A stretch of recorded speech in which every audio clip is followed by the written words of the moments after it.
This program features live coverage of an African safari and may include animal kills and carcasses. Viewer discretion is advised.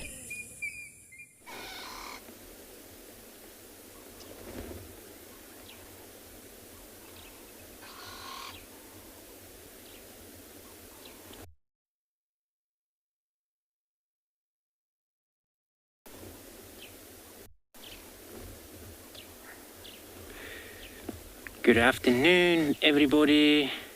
Back here at Djuma Private Game Reserve. Welcome everybody this afternoon, where we're actually sitting on a high point right now, looking at the beautiful antelopes. Again, we're at the quarantine here, where it's actually pretty much opened.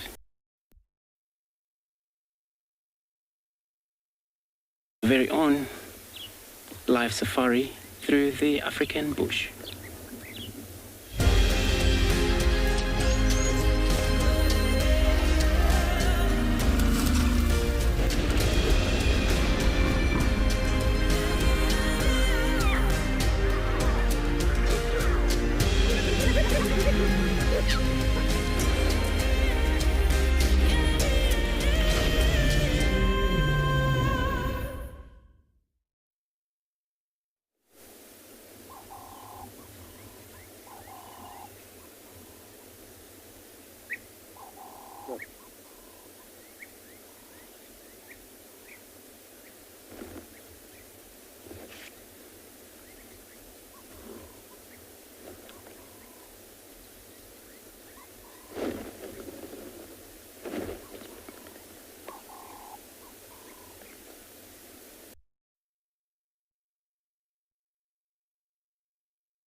Good afternoon, everybody. It's a beautiful afternoon, quite a sunny afternoon for the time being.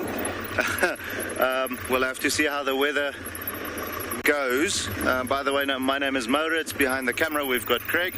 And for this afternoon, we're actually heading towards where they had two male cheetahs this morning. You know, those two relaxed boys that we have around the area. So we're hoping to pick up on them, and maybe they're a little hungry, or they're busy marking their territory or so that we can see them being a bit more active. You know, with all the rain falling over the last couple of days, they will have to actively remark their territory quite often. So with that being the case, we are trying to see if we can relocate on these boys. We're actually at the point where they left them this morning, so we're quickly going to go in and see if they're still lying in that same spot. If not, we'll have to come back and start checking the roads to see if there's any tracks going over. But hopefully the rain will hold out for us a little longer than what what it looks like. The cloud build-up in the north is quite hectic at the moment, but we'll see. For the time being, the sun is shining, so we're all happy. Hopefully we'll pick up on these boys soon. But yeah, just a beautiful afternoon. It feels actually quite funny having sunlight on our faces. It's been a while since we've had proper sun shining.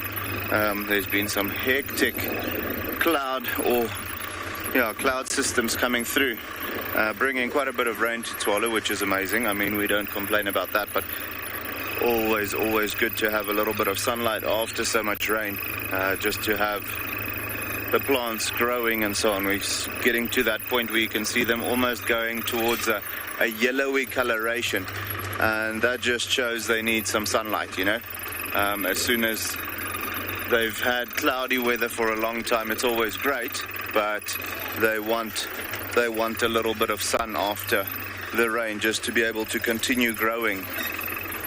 So yeah, hopefully soon we'll be able to pick up on these boys, and then spend the afternoon with them. Sorry guys, I'm just going to stop for now because it's difficult to drive through the bush and talk to you guys. But yeah, beautiful afternoon. As you can see, not quite ideal vegetation for them to be hunting if they are going to look to hunt over here. However, I mean, that doesn't stop a cheetah if they're hungry. Beautiful, you can see those clouds now starting to form on the other side of the mountain. So the wind is luckily pushing from the western side. So it would seem like it might be pushing those big clouds away. We'll have to see. But yeah, they are heading, as the two-track goes, the direction which these cheetahs were heading in is towards a clearing type of thing.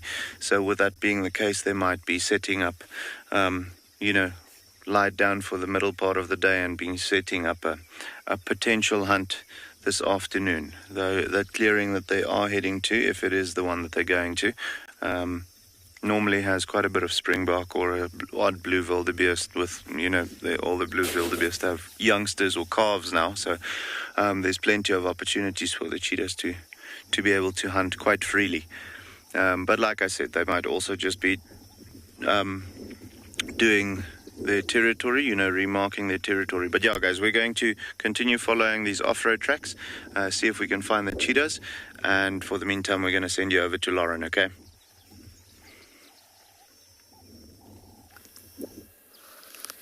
Good afternoon, everyone. Welcome to the other half of the Djuma feeds. We're just admiring this dragonfly, as we always do. I can't help it. When we come down to the dams, and there's not really much else happening at the dam. I was hoping for an elephant pool party, but since that didn't happen, I thought, why don't we just admire the dragonflies, my favourite insect. My name is Lauren, I do have Davy on camera, and this is our last drive for a week or two. Do not worry. So we're going to just bumble around all the water holes, and then I think we will go to those wild dogs. I haven't seen them in a few days, and of course have stayed on Djuma. This is the third night in a row this pack, the Pungwe pack, have stayed on Djuma. They've really made use of that drainage line. We call it the Rebecca's drainage line, which is sort of southwest of Quarantine.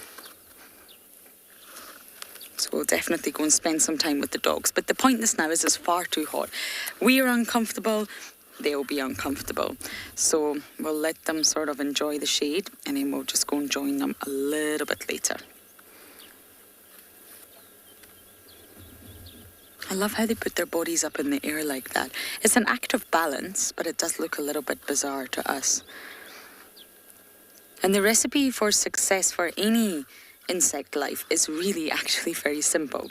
You just have to stay alive long enough to reproduce. Just stay alive to reproduce. So in order to stay alive, you've obviously got to eat. You need to fuel your bodies.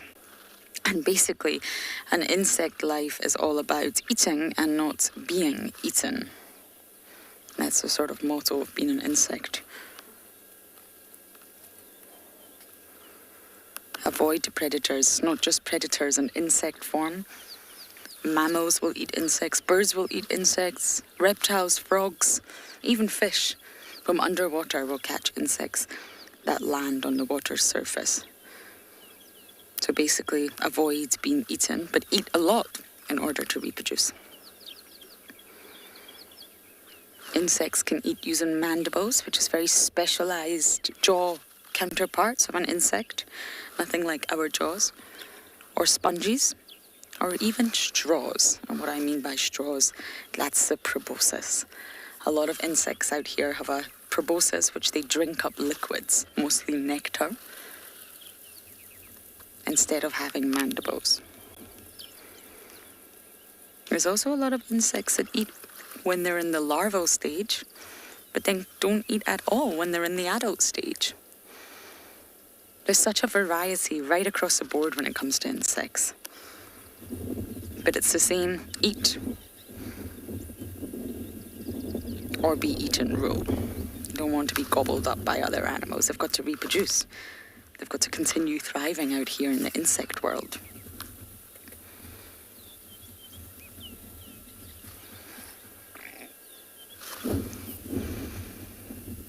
Isn't it marvellous that they always land back in the same spot? Incredibly accurate.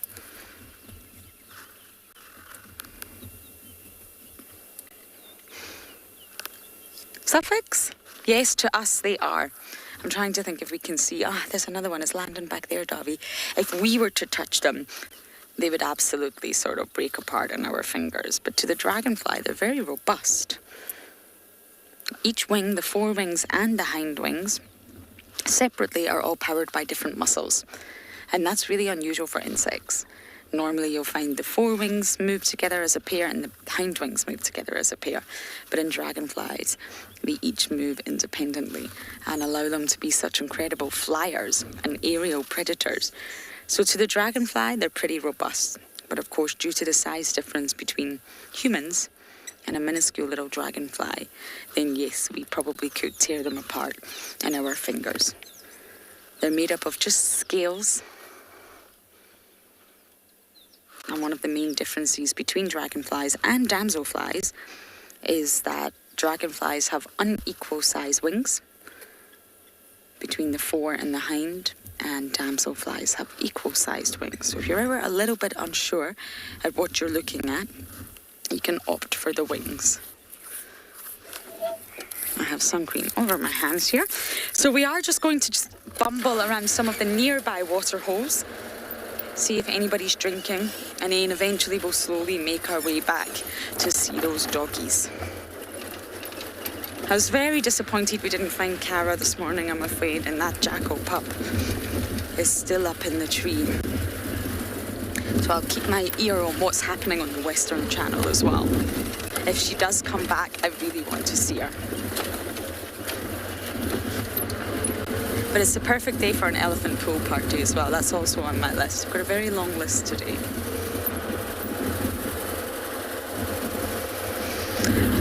Okay, so we're going to keep bumbling and we're going to send you to the other half of the Djuma feeds.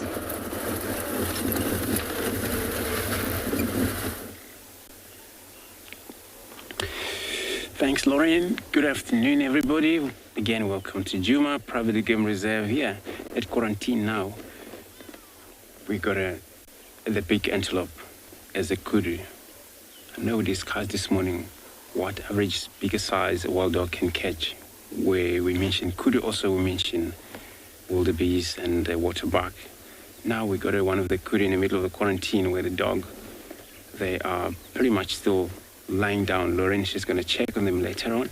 My name's Andrew. On camera I have Simon again this afternoon.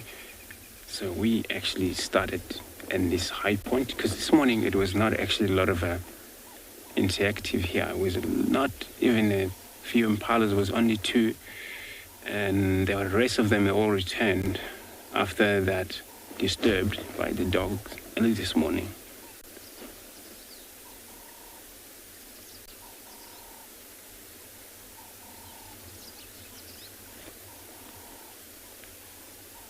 So probably later on, when the temperature dropped, this dog are probably going to come this far. Because this antelope, they've been here, and the whole mix now, the impalas also.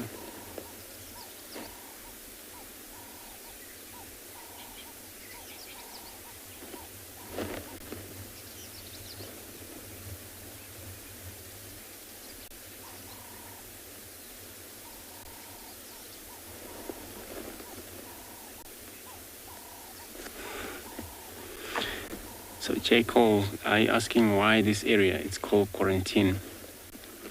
Actually, this area, long time ago, was an area where the game was captured and transported somehow and caused animal get killed in this area a while ago. So then from there, it's still called quarantine. So the name is not actually yet finished. But the action, the business that was happening, it's done, that time, not happening anymore. So it's called quarantine. We even have a leopard, it's called quarantine, where was born in this area.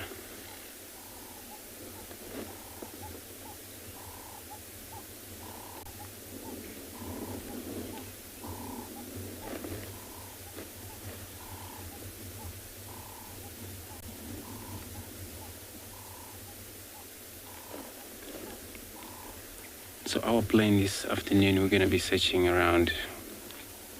Lawrence is going to check with the dogs later on, and we're going to just check on the western side from here, towards where the line is, yesterday afternoon, and then just to see if she returned back to the western sector where it's now Simbambile and Ratuza. If no tracks crossing over there, it means that it happens she must be still resting, or maybe on a kill, you never know.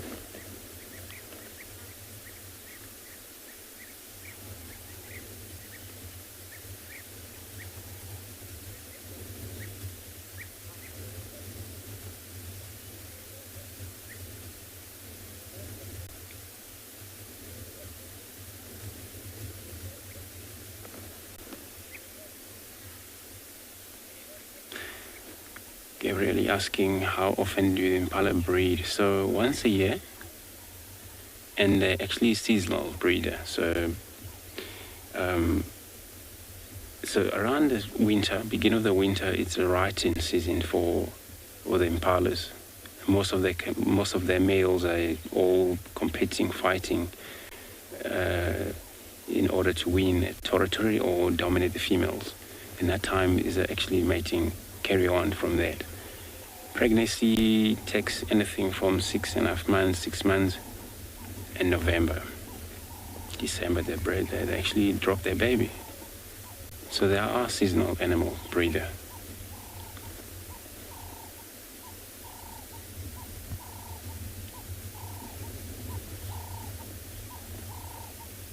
And they're mainly just one baby at a time, one lamb at a time.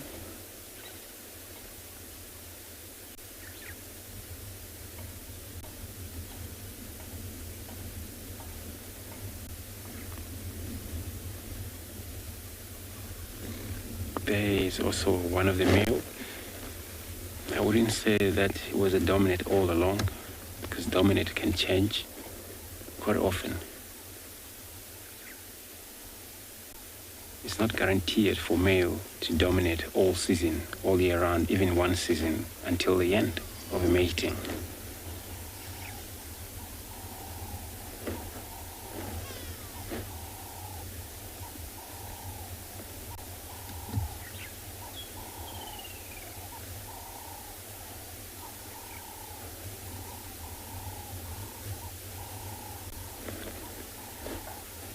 But they're actually one of the interesting animal out here.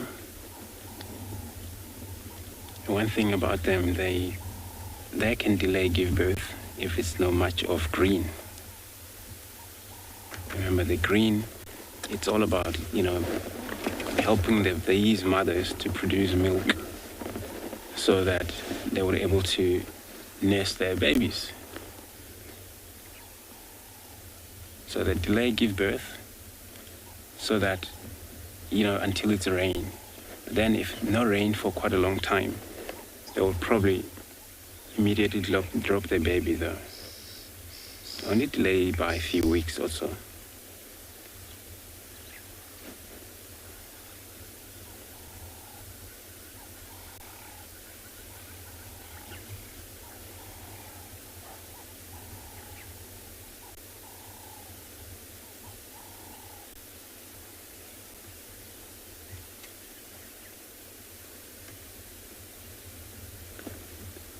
So I'm going to carry on, do my search around, hope I get anything for everybody soon.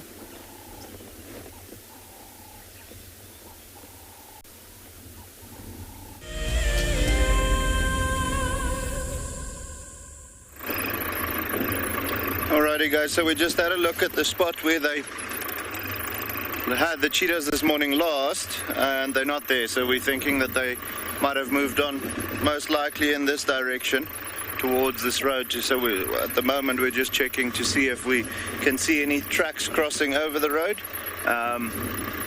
to then potentially get a direction of where they were traveling to.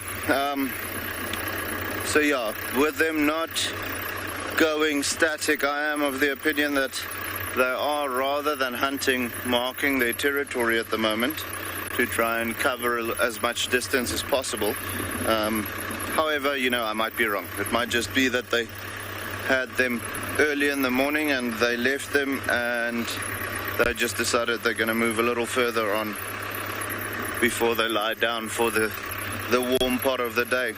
So yeah, always exciting when you're looking for tracks. I enjoy it a lot, and especially when you find that fresh track, to follow it until you find the animal. That is the best feeling in the world. But for the time being, we have to continue just checking and see if there's a track coming over. So far, nothing. But luckily, they can't really jump up and start flying. So wherever they cross the road, we'll pick up on the tracks, and then we'll start following them like that. But yeah, this is going to be awesome. I'm always excited to track the cats. They always keep you guessing, especially cheetahs and leopard lion. They can just get a straight line, but cheetahs and leopard, they zigzag, and they do so they keep it interesting for us. Always nice to track them.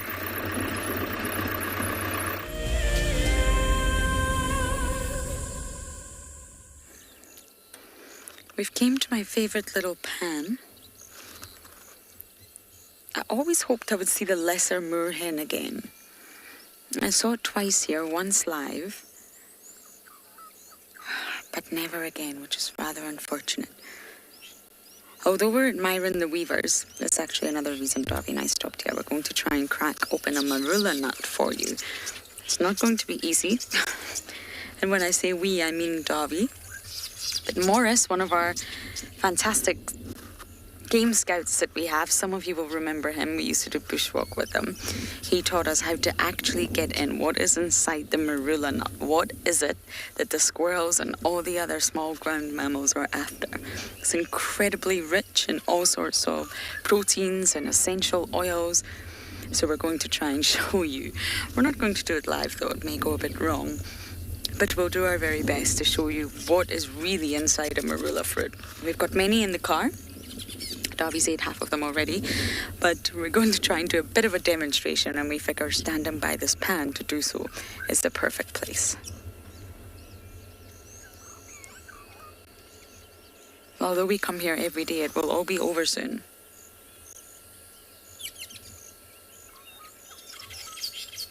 Soon enough, winter will arrive and everything will change.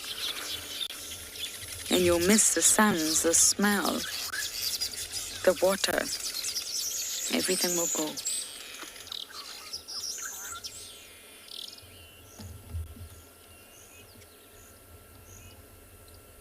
So the weavers have to make the most of it. They don't have Tinder.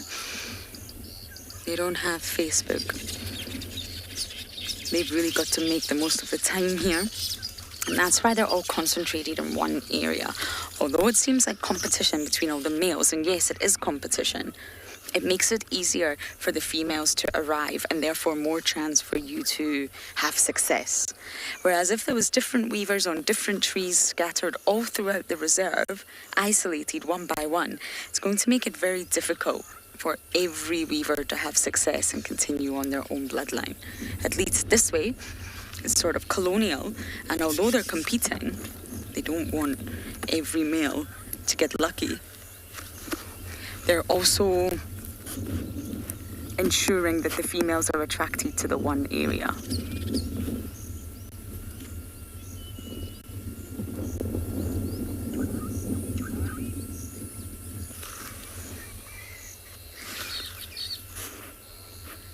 Megan agreed. I think that's why I come here. I mean, you can get lucky,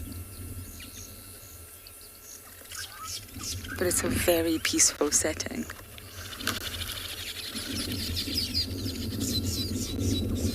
It's the sound of summer for me, or one of the sounds of summer.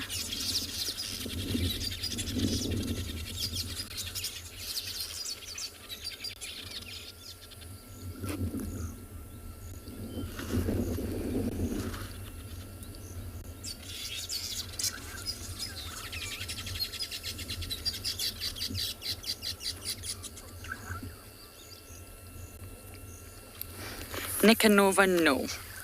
You get the sociable weavers down at Tswalu, the ones that create those mammoth nests, and these birds do not do that. They only create the nests that you're looking at right now. But here in this area, we also get the red-billed buffalo weavers. And I'll try to point out one of those nests as we bumble along today. And they're very messy. They're normally positioned in sort of towers and masts. It's a big sort of tree at Chitwa they use. And they're also very large colonial nests. But the weavers that you're looking at now, I can see some village and some southern masked, they only create the nests that you're looking at.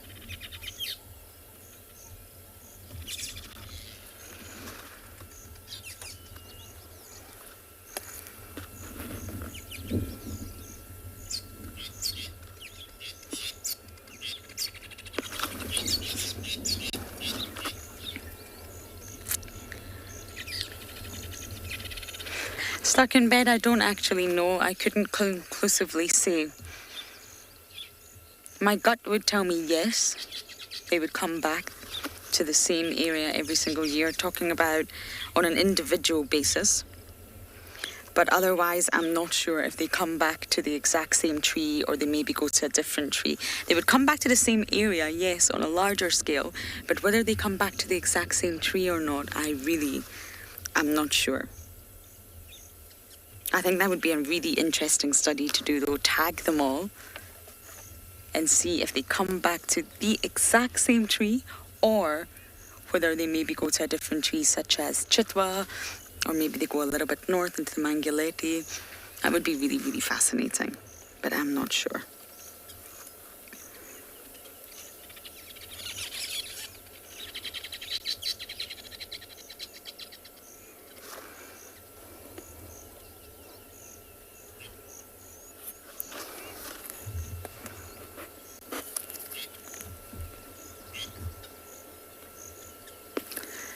Dab, you know that bird that we both spotted earlier? I'm not entirely sure what it is. I may need your help. I'm just looking at it through the binos. Yeah, it looks like a weaver. It's got red eyes. So it could be one of the females, but it looked like it had a really olive head. I was hoping to see the chest. The females are very nondescript compared to the males. They don't need to advertise, they don't need to show, they don't need to compete. The males are doing all of that for them. So they just need to fly in and choose which nest they wish. I wonder if that was one of the females, but I don't know which one.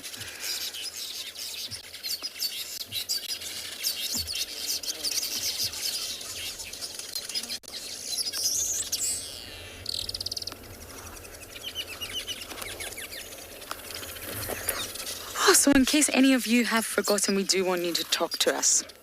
The safari is live and it's completely interactive. We want to hear from you. So please send in your wonderful questions that get us thinking and your lovely, lovely comments. And how do you do that? Well, if you're on Twitter, you just use that hashtag WildEarth. If you're on the YouTube chat, just tag @FC, which is the final control. Or you can head over to the WildEarth website, and on the live safari page, you can submit your questions. Or if you're under 18, we want to hear from you the most. We really do. Kids' questions are just the best, so you send them in via email. And the email address is kidssquestions@wildearth.tv. Some of your questions are incredible and they also make us think. Maybe it's something that we didn't know and then we had to go and research. Or maybe it's looking at things from a different angle. So please, please do talk to us. It's a very sticky day today, 32 degrees Celsius and 90 degrees Fahrenheit. So it's hot and muggy. Good one, most likely yes. Maybe not the larger species that sort of you would find in Chitwa. But yes, they will have fish. And when these the dams dry up, normally you will find the eggs, fish eggs, are actually far down below the surface of the soil in the moist, damp soil, waiting for the perfect time to hatch. And the perfect time to hatch is when the rains come. They can get transported through birds as well. That's how they get from dam to dam. So I would imagine there's very small fish in here. Not your large catfish, though. sort of larger species of fish, your catfish, your tilapia, they will be found in larger bodies of water that probably don't disappear in the winter.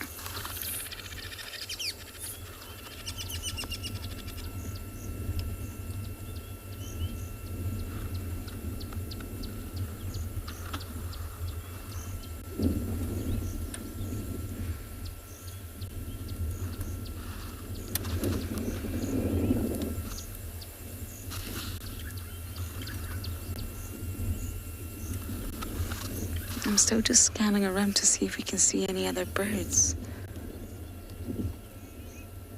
This really is one of the best places to see different species of birds, not your common ones.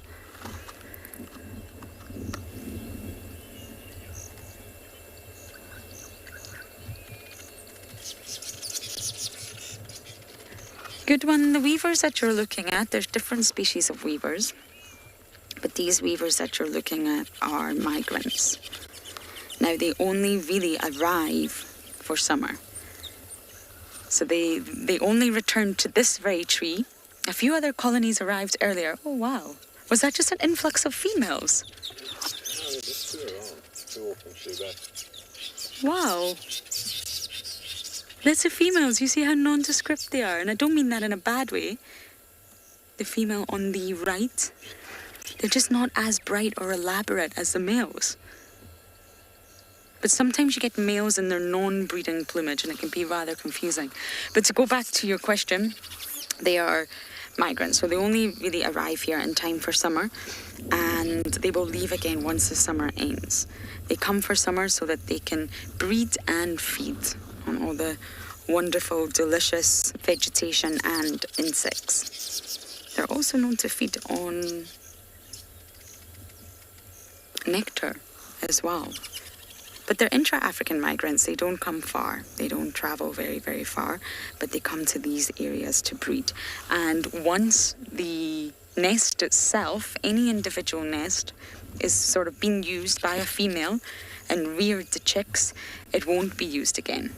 They'll make a fresh one. The males are continually making fresh ones. It won't be reused and reused and reused.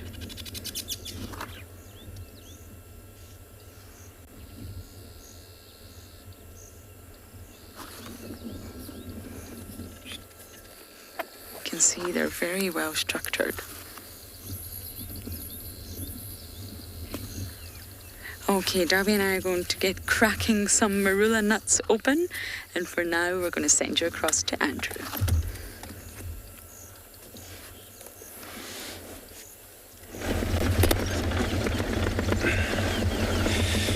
Good luck, Lauren. And we also trying to check around this.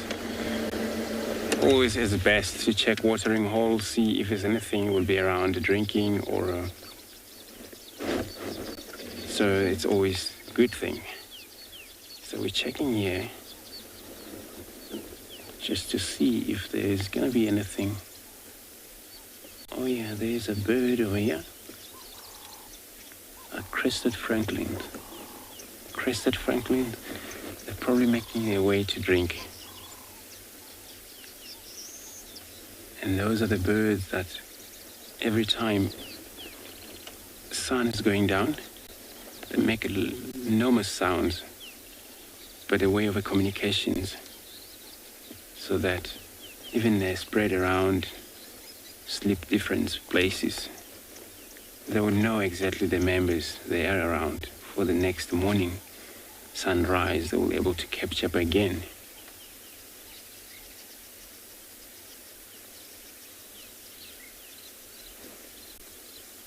When named crested francolin, hardly to see crest, but it's got to be a threatened.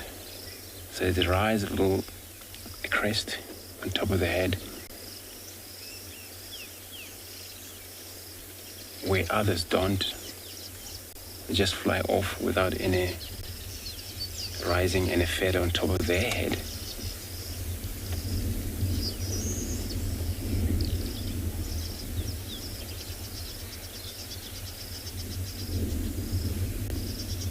crested francolins, and we have other 4 species occurred around here. Some are harder to see, but some we actually come across them quite a lot. Swansons, Natal, Cocky, and there's Shelley's francolins. So it's number 4. These are number 5. Shelley's are harder to see or find because they always prefer tall grass. Grey grass is the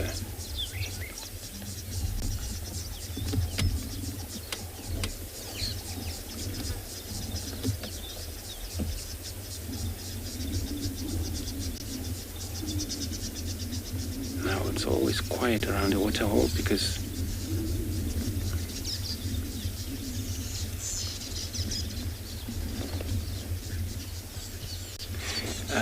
French suppers. So they are system there's a lot of males in the group as a guinea fowls also. So they don't actually pair for life. But there is a system where you see a lot of different male, but there's a way of a dominant male being in the area or in the group of a whole bunch because they can move in a flock of probably 10, 7 sometimes birds together.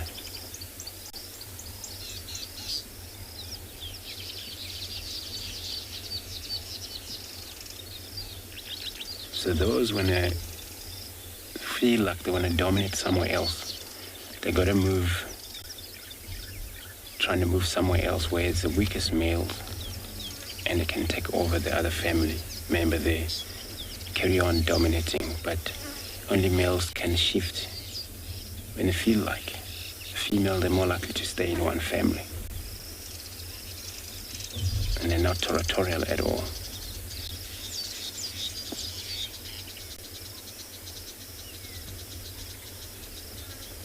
But they do advertise their area of operational, so they spend a lot of time in a similar area. Whenever complication of chasing one another is that something went wrong, then maybe there's 2 equally dominant males that are about to compete.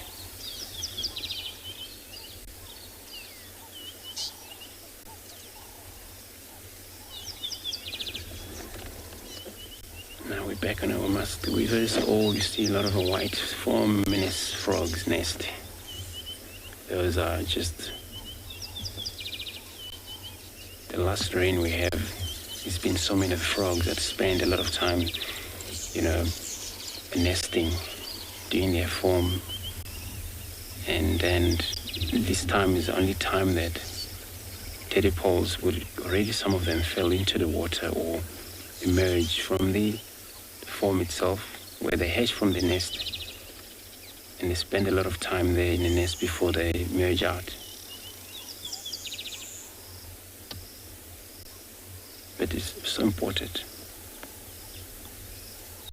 that every time they emerge out, they fall in the water.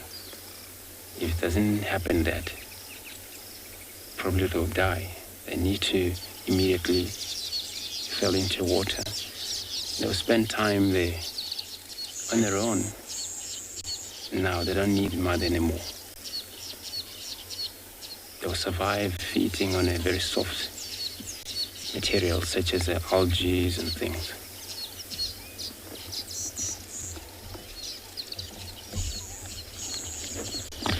Jerome's asking if the former-nest frogs are eatable. No, I can't recommend that. Never actually heard of it. In Africa, there is actually a frog that is edible, a bullfrog. Some other tribe, they actually eat them as well. And those make enormous sounds. When you're around there, they're actually far different to most of the other frogs. But they're also big in size. Those ones, they can actually eat the other small frogs as well.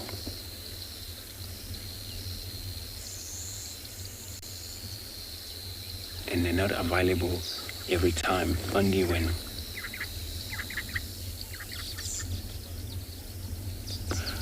Oh yeah, so sorry though, but maybe asking that they're eatable physically as a creature. No, form itself is not eatable for human.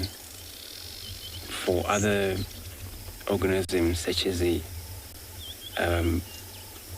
tortoises can still eat that, and also these water monitor lizards, they can eat those form, or sometimes with the little one inside if they're not hatched. It's the only problem these formanist frogs have ever. There's been a bad situation where there's either delay of a rain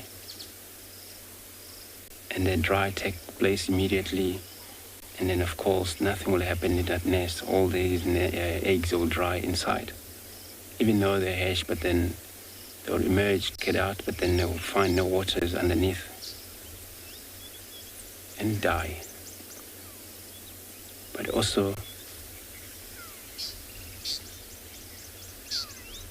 these tortoises and Leopard, they would feed on the nest if it's below the surface. If it's actually below the ground, it's very close to the ground. Egyptian geese as well. They can still eat those ones.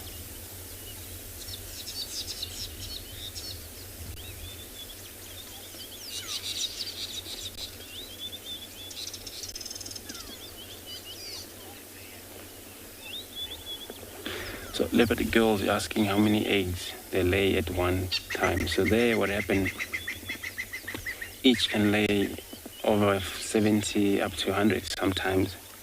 But then these frogs, it's such an amazing creature that when there is a nesting time, there is no such a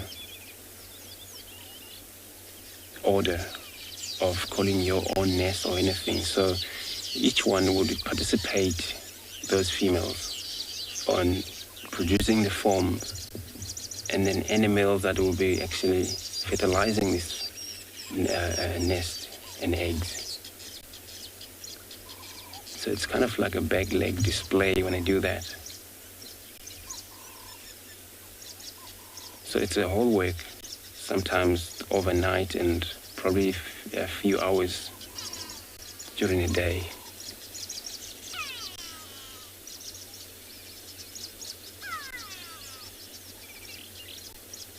Then after that,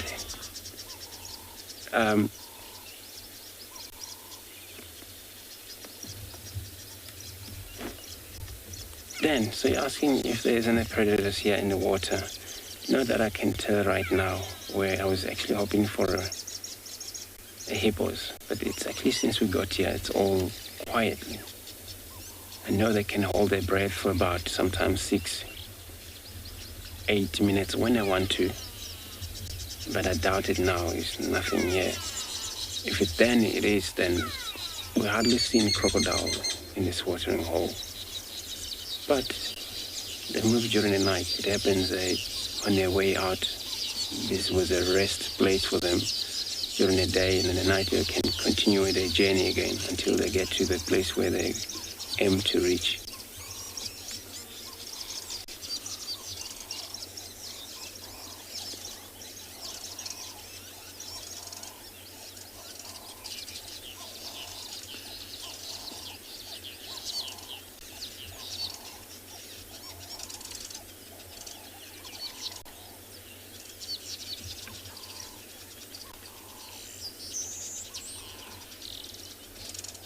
Now, animal that will be more likely to drink during the day, it's most antelopes species.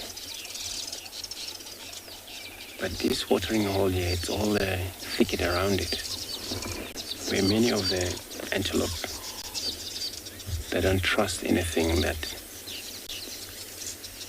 it's dense bushes. They always want an open space.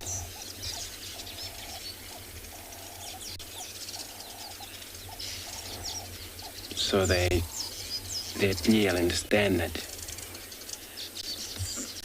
whatever they're doing is all about great and benefit for them all. So I'm going to carry on, do my search.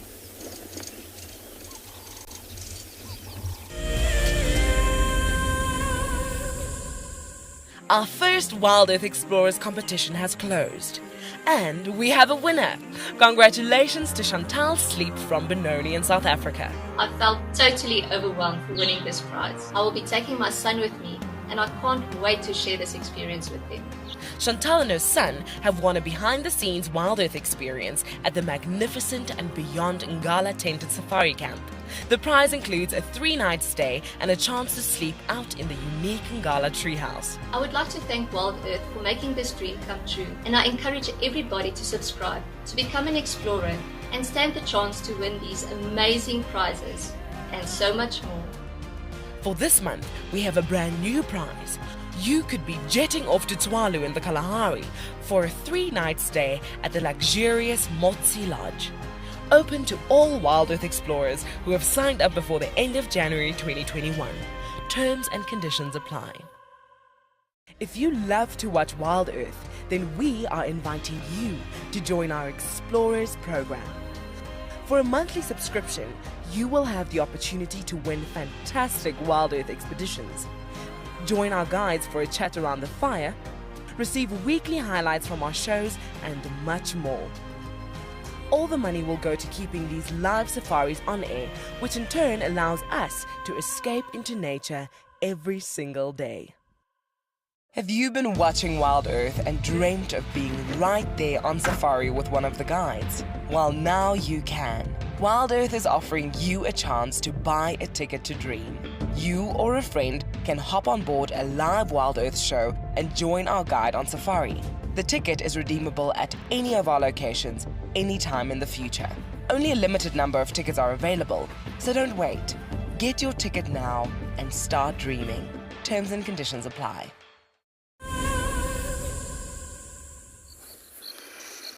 Okay, we managed. Everyone, we have our little display ready for you. It's actually Davi that I have to be grateful for here. So, Marula fruit. Many of you ask, especially if you're not South African. If you're South African, yes, you probably know all about Marula fruit. But here we have an orange. And it's actually a really small orange. It's a terribly small orange, but this is a Marula fruit. So here's a little size comparison. And the Marula fruit itself actually has 4 times the amount of vitamin C than does an orange. Now, when you open up the Marula fruit, you need to use your teeth. And this is a fruit inside. It's almost like a lychee, as we would say in Britain. And the taste is lychee mixed with rambutan, if you know what rambutan is. Now, I'm going to squeeze this out, Davi, so you can see what the fleshy fruit is inside. And you'll be surprised, there's actually not much flesh.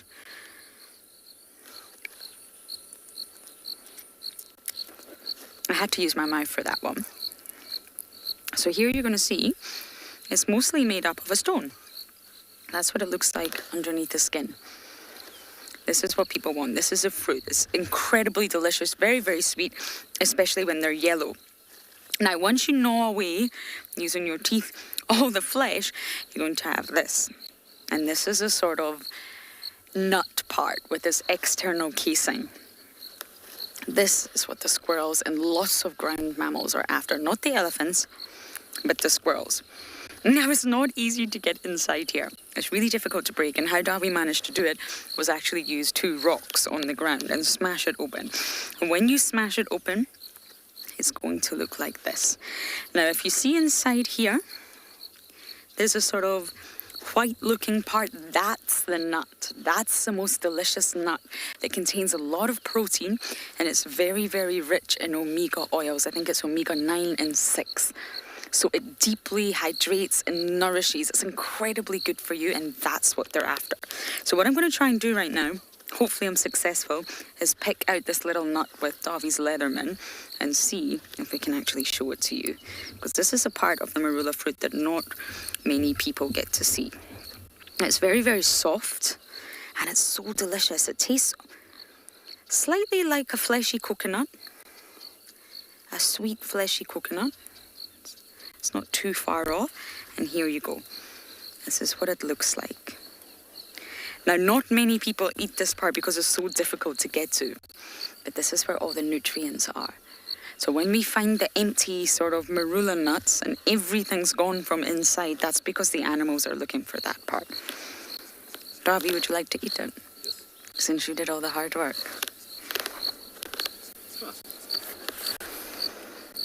There you go. I'm going to wipe it on your hand. All right, thank you. You're so welcome.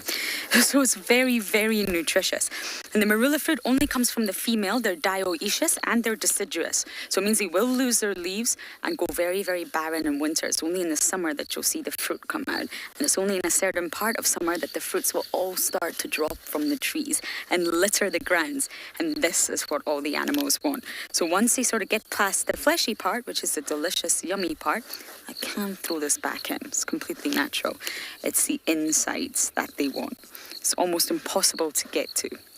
And this is a part that not many people see, the inside of the Marula fruit. So the male trees, because they have two separate sexes, the male trees will not produce fruits. It's only the females. So lovely, so lovely.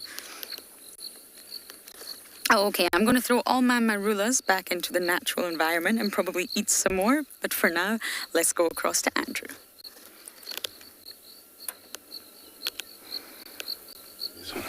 That one, wherever you can find, is a pod. Good luck, Lauren. So we now still on our search.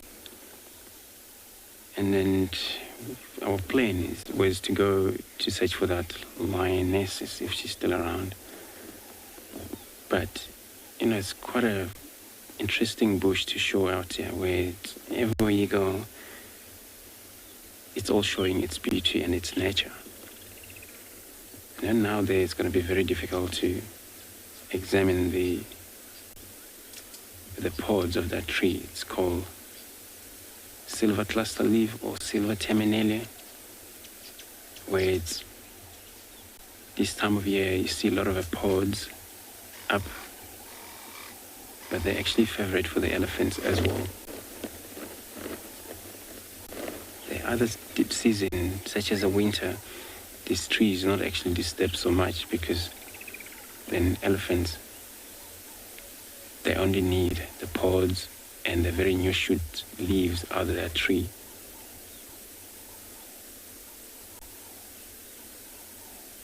But silver that comes from these leaves are showing pretty much shiny silver, even at night. When you shine around with a spotlight, you do pick up unique color when you know that's probably the silver cluster leaf tree species in the area. Look at these beautiful leaves. But also in the area, these trees grow around, it's got to be a very wet area, soft soil, that during the hard rain, it's quite easy, that area, to get soaking wet and hold water for such a long time, because rock surface is not far from underground.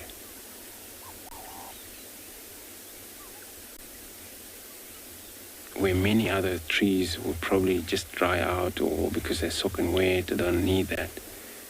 And finally, there won't be any lot of water or not a lot of other tree species in that area. You only see that silver cluster leaf take places all over.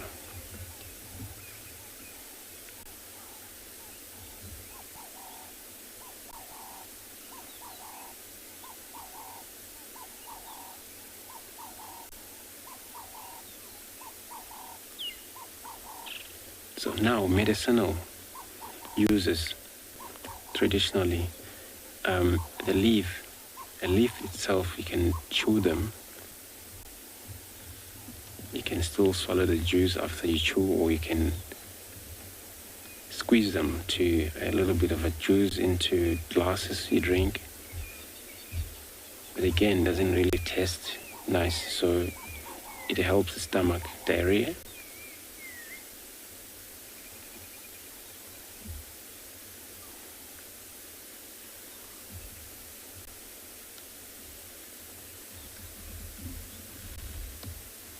But again, you may feel hungry immediately because it's so sour that I tried actually when I was young.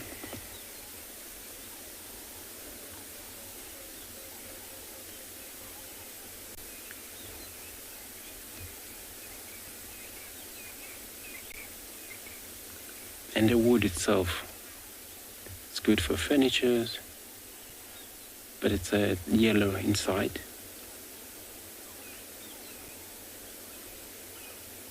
But the bark, you can actually, between layer and the bark, there's actually a nice layer.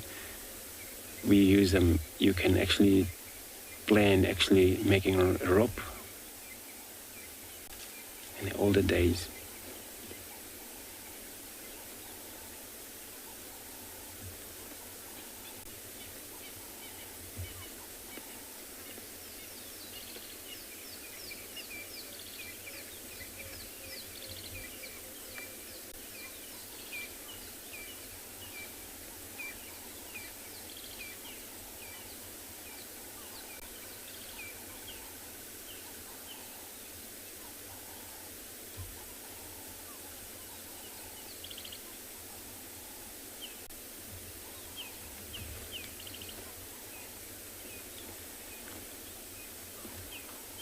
So I'm going to carry on, check again, and then we're heading down to that watering hole there. I'm going to be sending you over across to Lauren.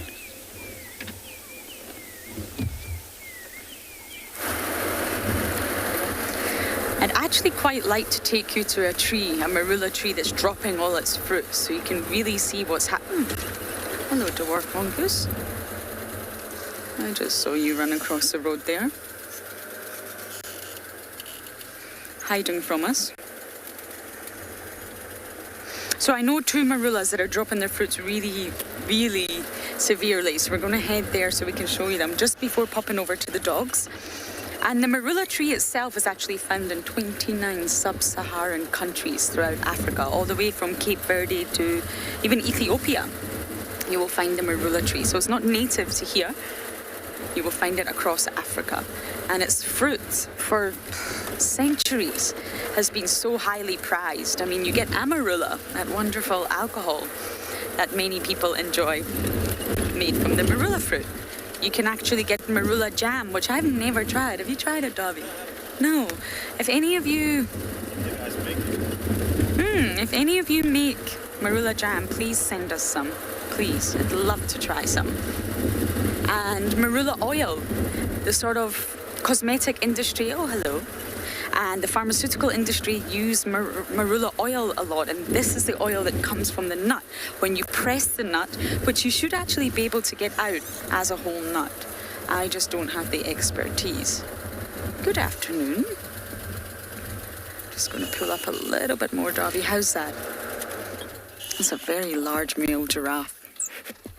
Very dark in colour, which most likely means he's dominant. So yes, the oil actually comes from the nut, not the fruit, not the flesh, not the skin, from the nut. And it's said to sort of reduce transepidermal water loss and increases the smoothness of skin. So you can rub marula oil on your skin and even your hair. And if you wander any of the sort of beauty shops or the pharmacies, you will find marula oil now. And whether it's authentic or whether it's synthesized, I'm not sure, but it's very popular in the sort of beauty and wellness industry now. And the history of the tree, I'm sure it extends back at least minimum 10,000 of years. Archaeological evidence shows that the marula fruit has been important, especially in South Africa in ancient times. Now, just to update you, we are having some technical difficulties with the other locations, but of course our superheroes in the tech department are working on it. And for now, Andrew and I will try to show you as much of the low veld, at least, as possible, including eating marula fruits.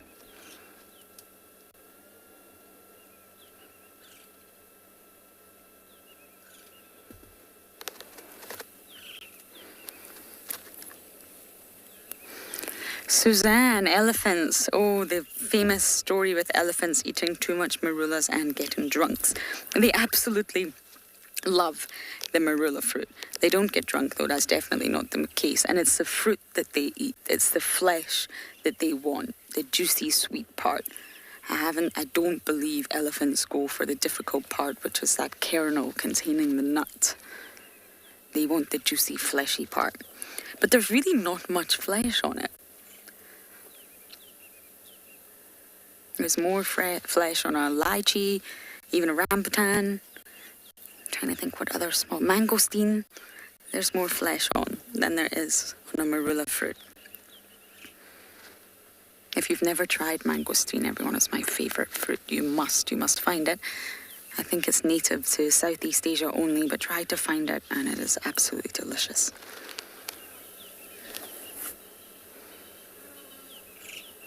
But the tree itself has got so many medicinal sort of remedies and properties. I mean, the leaves of the Marula tree in summer are actually chewed to reduce heartburn. Obviously, they're deciduous, which means they will lose their leaves, but during summer you can chew them. You get reduced heartburn. The oil, obviously, for many different types of skin treatments, rashes, maybe itchy, dry skin, eczema. And the bark itself can also be used, I'm not sure what they actually do with it. I think they boil it and it can be used as an antihistamine. Any sort of allergic reaction. And for stomach upsets, you can use the bark, create a concoction, and it's supposed to aid the stomach and calm it down. Isn't that right, Mr. Giraffe? I've never seen a giraffe eat a Marula fruit, have you, Dovey? No, I've never.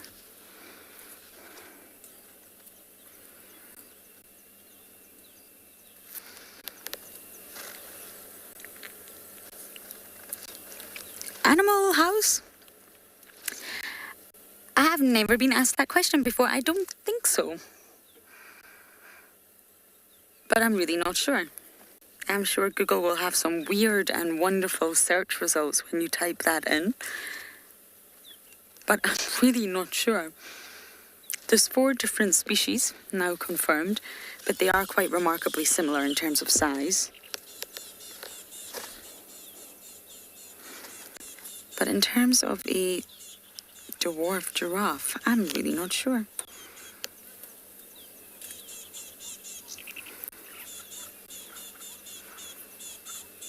I see. Dwarf giraffes discovery surprises scientists 12 hours ago. Scientists were surprised to discover dwarf giraffes in Namibia and Uganda. As being tall is their advantage. Okay, well, there you go. Apparently you do. I don't know enough about it to discuss, but I absolutely will research. Thank you for your interesting question. Because being a giraffe is being tall.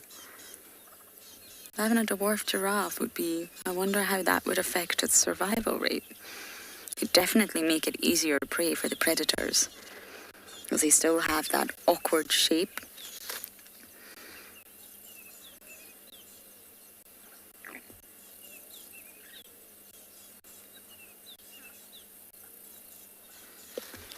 Now I can't stop thinking about small giraffes.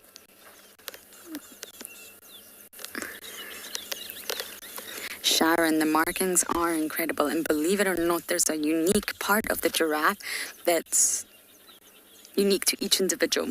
They're just like a hyena spot pattern, a leopard spot pattern, the whale shark spot pattern, the turtle scutes, any of the animals that we ID use in a pattern. There's actually a specific part on a giraffe's body that stays the same from a juvenile giraffe calf all the way through to adulthood, and it's unique for each individual. It's not the entire body, it's just a unique area. So you can identify giraffes individually. And believe it or not, you can also Google this, each of the 4 species of giraffes has now been confirmed. They all have different shaped patches or windows, if you like. I can't call them spots, some people do, I just can't. But let's go with patches for now. So whether you are the southern, the Maasai, the reticulated, or the northern giraffe, you're going to have a different shaped patch. And you can actually Google it and see all 4 variations, and it's lovely. And they do say that the darker these patches, the more dominant the individual, and that's recent science as well. I mean, giraffes were thought to be silent for many years.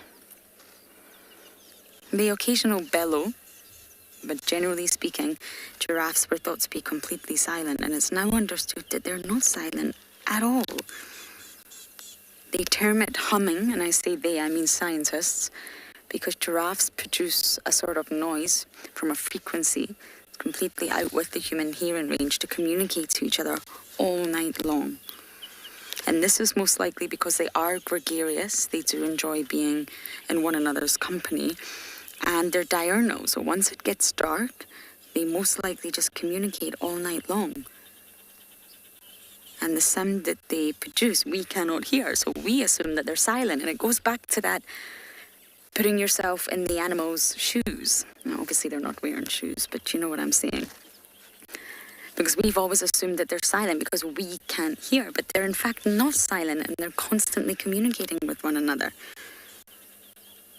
It's a really interesting study, and it's also very interesting how they studied it. They had to use a lot of technology, and they were absolutely shocked to hear them sort of hum all night long.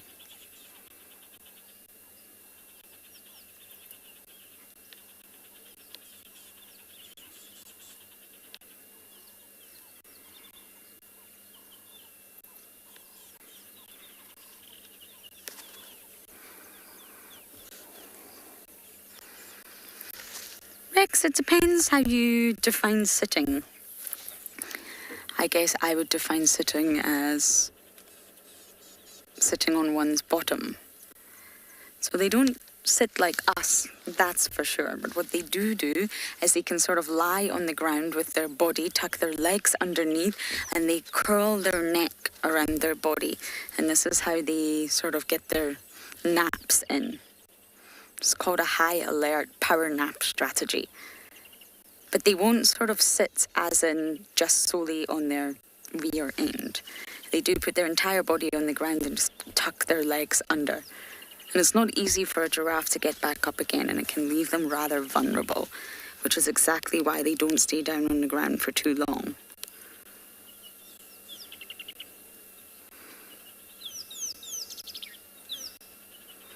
They're said to be one of the most sleepless animals, or at least mammals on Earth. Only sleeping 4.5 hours every 24 hours. And that's not all at once. That's in sort of nap fashion. I'm not sure I could handle that. I like my sleep.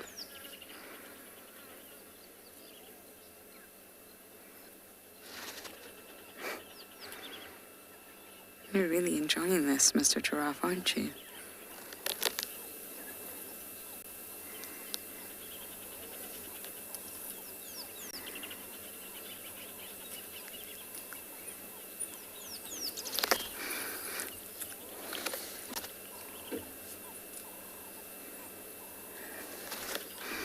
And going back to the sort of patch pattern, if you like, there was another study that showed the shape of the patch, its circularity and its solidity was all measured, and there's a remarkable similarity between mother and calf. So they think that the entire patch pattern is actually inherited from the mother and passed on to the calf.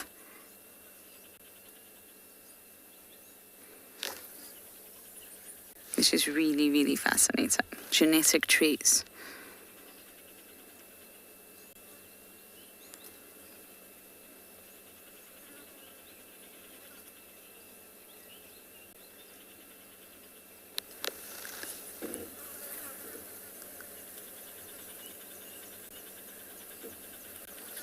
Okay, Mr. Giraffe, I think we are going to head back in the direction of the dogs. It's still quite warm, but I imagine they're going to start drinking soon. So we are going to bumble in that direction, and hopefully we can spend an afternoon with the wild dogs.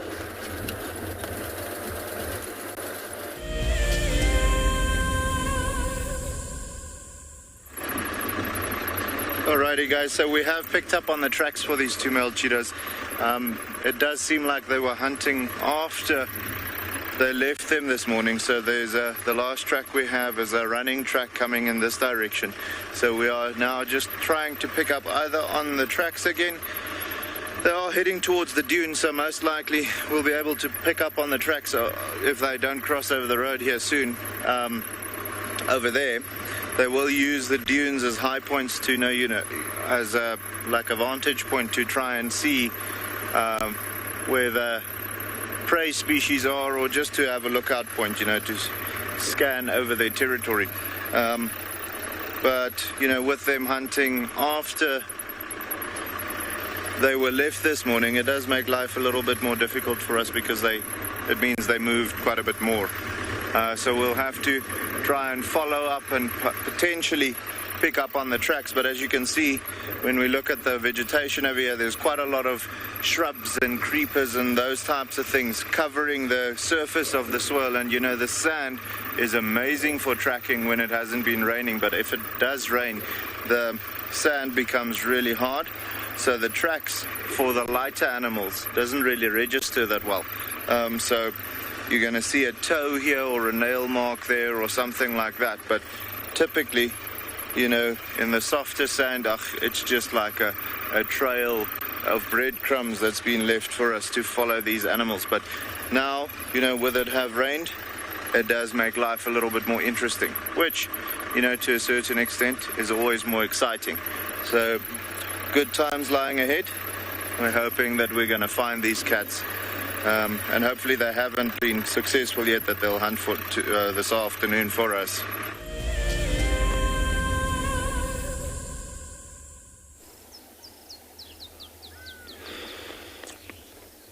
Cool, so now we're in this watering hole again, looking at if you look right on top of this beautiful tree nest, there's Egyptian geese there, sitting right on top. So that nest actually was built by a small black bird. It's called red-billed buffalo weavers, one of the small five out here.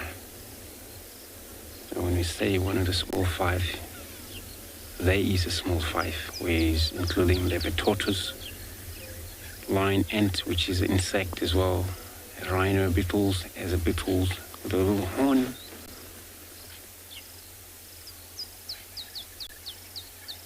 So yeah, there's elephant shrew, which is a little, it's going to come down.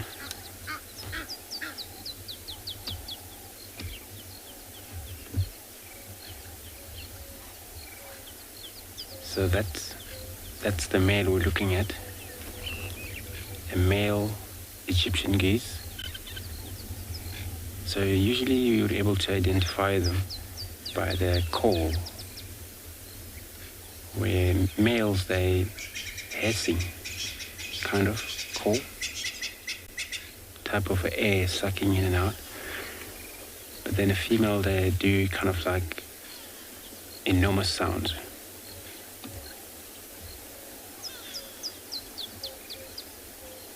So there is a female there with a lot of their chicks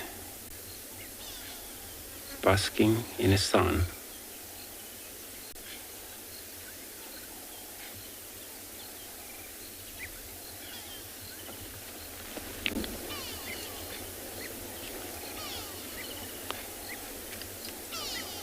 There's a little stretch, little wings.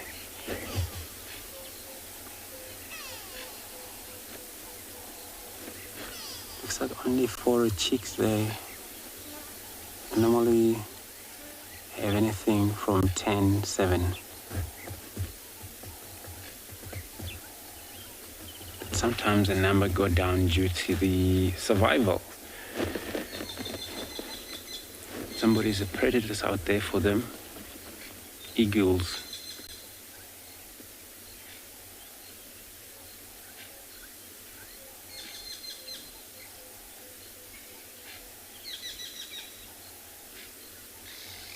So we're only looking at the chicks.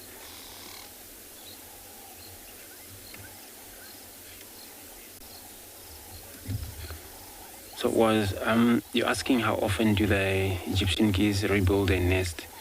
So most of the time out here, they tend to not very much seasonal. And then some area, Zimbabwe across, then of course, there would be maybe anything from August, September,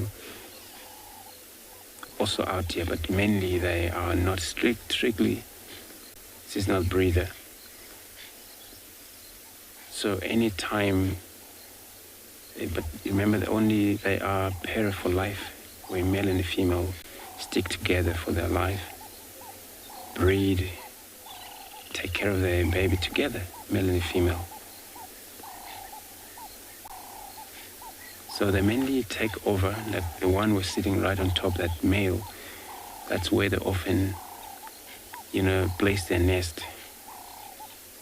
But they have to, smooth it a little bit, which is already done by whole weavers, the whole thing. Or they can also sometimes use hammerkop nest if it's not used. Or if there is an eagle nest around near waterhole where that eagle nest is not actually active by that specific eagles as well, they can use them. So they sometimes can use somebody else's nest. Not always they can build their own.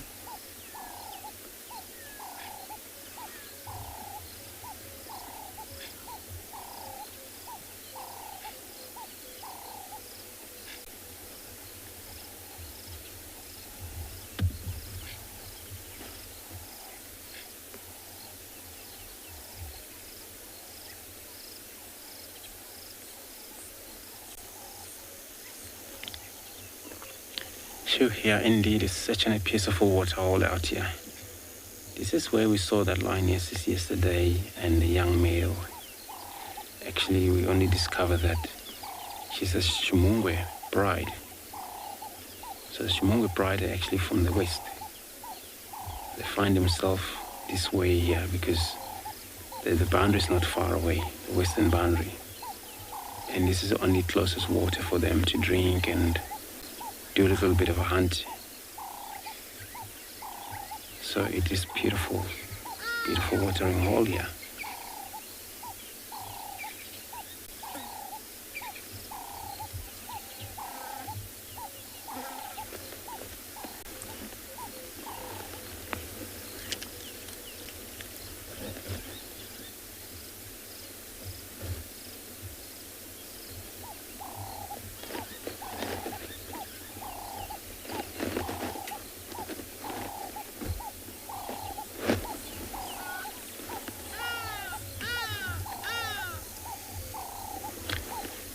So the guy's asking what the disease is, the Egyptian geese. I'm not sure what kind of disease they have on their life, what threaten them.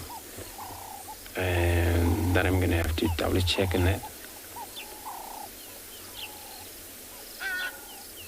But they have a lot of the enemies of their own, besides only disease though.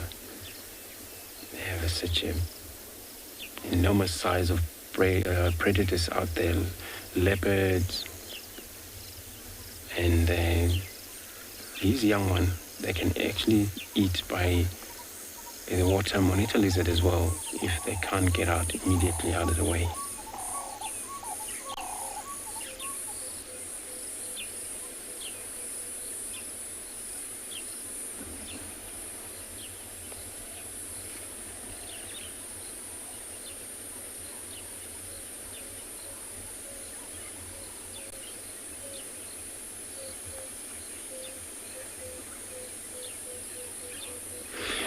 Mrs. Diolin Swas asking how many baby they can have at once. So they lie anything from 10 to 8, sometimes 11 eggs. And then sometimes they all hatch, or some of them maybe fail to hatch. And then probably they will die inside. It happens to chicken at home sometimes. But then those are hatched and then they're able to, and it's amazing because when they hatch, usually which they nest right on top of the tree. So anything from 7 to 8 hours, they're able to drop down to the water itself.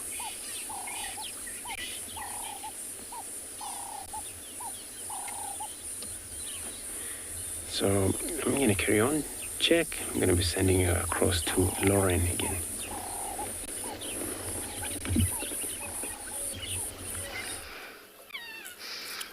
We have found the dogs. Very much still flat in the thicket here. This is a little pup that's got the limp. And now we have 0 visual. This is a 0 out of 5 sighting. You can smell them. It's a 5 out of 5 for smell. Okay, let me see if we can get another visual. If we can, I'm going to take you to that Marula tree. And we'll come back. I mean, this is a dog's resting period anyway. So if we can't see them, we can't see them. That's absolutely fine. As soon as they wake up, they're going to bounce right out onto quarantine.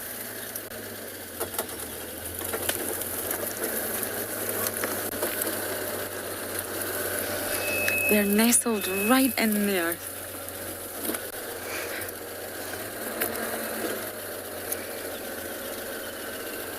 And this is a drainage line ahead. This is a Rebecca's drainage line that we lose a lot of animals in because it's just so thick. It drops off. It's quite steep. There's no way that a car could get right through, even our vehicles. Some interesting smells here.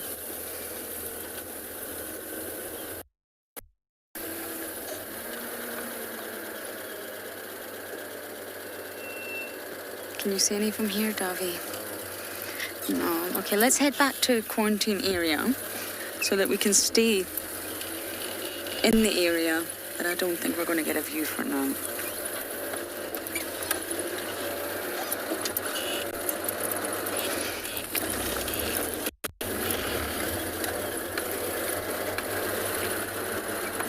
I just always like to drive very, very carefully. The grass is so long, you really don't know what you could be driving over. There's no point in picking up any speed here. It's not a very pleasant smell. I can see their tails moving. They're definitely in there.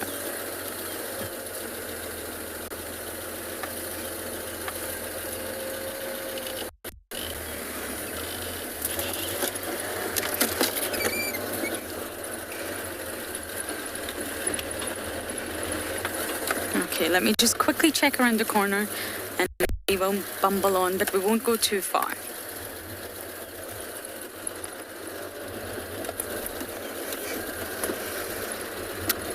William? 101 biology, I'm afraid. It's very obvious. If you can't tell, then you're not looking hard enough. It is extremely obvious. The ratio of, or sort of the size of a wild dog's testicles relative to its body size is very large. Cannot miss it. You just need to do a quick check, just like a domestic dog. Exactly the same as a domestic dog. Quick check and you should be able to see if it's male or female. Otherwise, it's very difficult.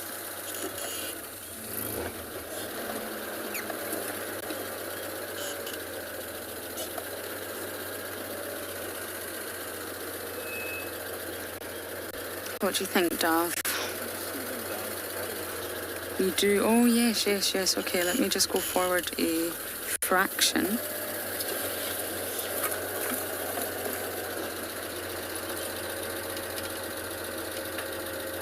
Dear watcher, you love how the dogs interact with one another and the sounds they make.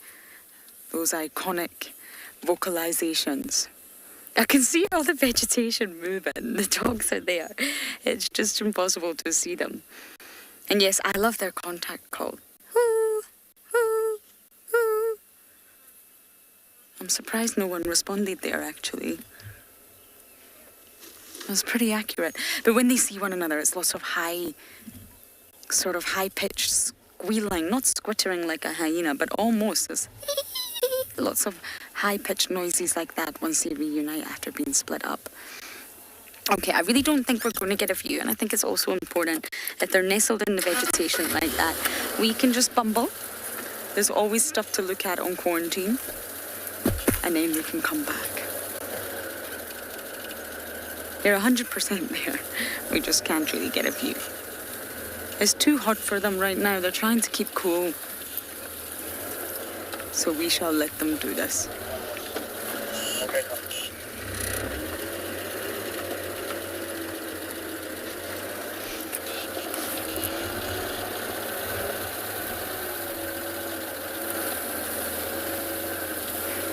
But this is the same drainage line they've been in for 3 nights now. So they're not territorial. They're nomadic. They can go wherever they like within their home range. They do have a home range. But for some reason, they've chosen to stay in this particular drainage line at the southern western end of quarantine for 3 nights now. It must be a very good drainage line. Okay, let me take you to this Marula tree, and then Davi and I can stock up on snacks. Because there's lots of Marula tree, Marula, but they're not all going to be female.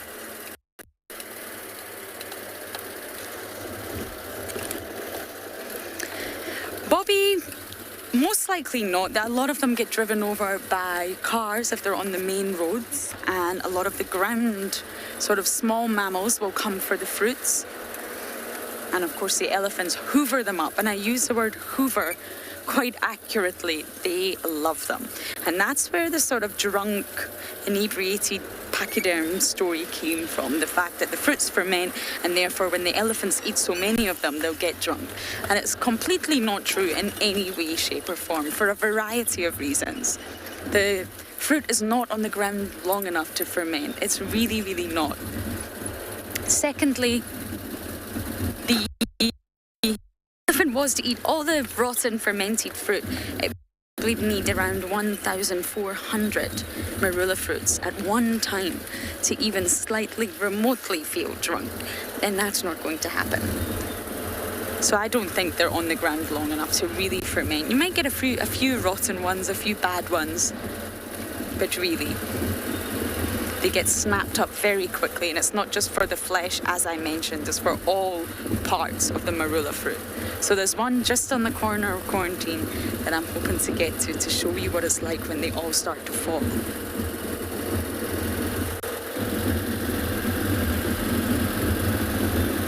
But those Marulas that don't have the fruits are the males.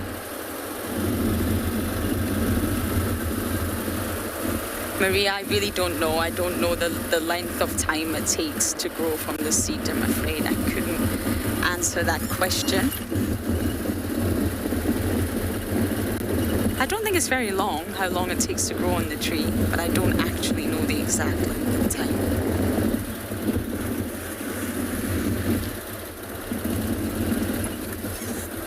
It's a bird. Okay, it's just on the corner here. One of my favourite corners of quarantine. But your cats, your dogs, they'll all ignore Marula fruits. They're hyper carnivores. They won't supplement their diet with fruit, especially the cats. The cats can synthesize their own ascorbic acid. They don't need to eat fruit vitamin. Oh, hello, kudu. Okay, here we go. So this Marula tree is quite an iconic one, and obviously it's a female. It's dropping all the fruit. You can see it's littered the floor, and I'm going to grab a few for Davi, and I shall grab you some, Davi. So welcome. So you can see here, let's take a look at this one. This is not ripe. This is not edible. This is not one that you would probably even be able to sink your teeth into. It's rock hard. And then you see one that's ripe, like this one here. So there's quite a difference in colour between the green, unripe fruit and then the ripe yellow fruit. So it's the yellow ones that you really want to go for. They're ripe, sweet, and really delicious. So they're falling as we speak. I don't want them to land on my head. Okay, let me grab a few. 1, 2, 3, 4, I think 5's a good number. 5. And this is what we do when we're on drive. You can just pick up your snacks right here. But this particular Marula tree, we find elephants at a lot. And it actually draws in elephants towards our camp. And that's slightly worrying. That's why in summer we have to be extremely careful. We have to use our little slinky fence to make sure that they don't come too close to our fence. And they're drawn here for the fruits. And sometimes you'll find them shaking the trees really, really hard because what they're trying to do is get the fruits to fall. Oh, Marula trees. So common, but yet one of the best. You can see that ice cream scoop bark. To me, it looks like someone's taken an ice cream scooper, scooped it out.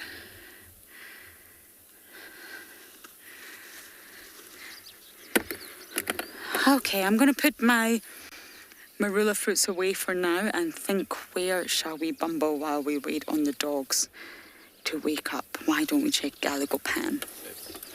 I think that's a good idea. I haven't been to Galago Pan in quite some time. There we go. And that's our camp right here. So our camp really is in the heart of Djuma, right next to quarantine. The fruits are falling as we speak.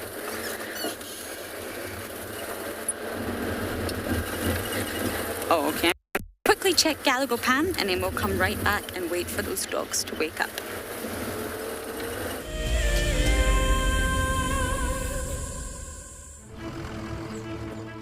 My name is Taylor McCurdy and I work for Eco Training.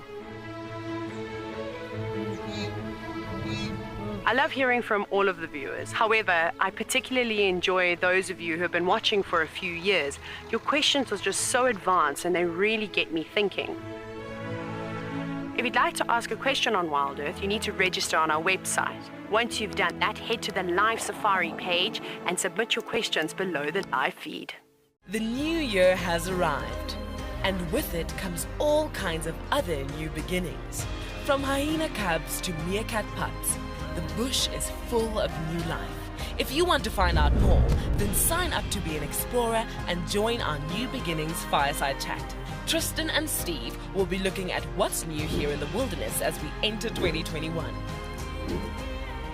Join them on the 17th of January, straight after the Sunset Safari. For the month of January 2021, we are offering a chance to win a unique WildEarth expedition to the magnificent Tswalu Kalahari. From the ancient quartzite Koranenberg Mountains to the southern Kalahari's red sand dunes, Tswalu offers what travelers crave most: space and time. The winner will explore this landscape in a vehicle, on foot, or on horseback, with a chance to go behind the scenes with WildEarth and of course meet the meerkats. The prize includes a 3-night stay for you and a friend at the luxury Motse Lodge, including flights from either Johannesburg or Cape Town. Open to all WildEarth explorers who have signed up before the end of January 2021. Terms and conditions apply.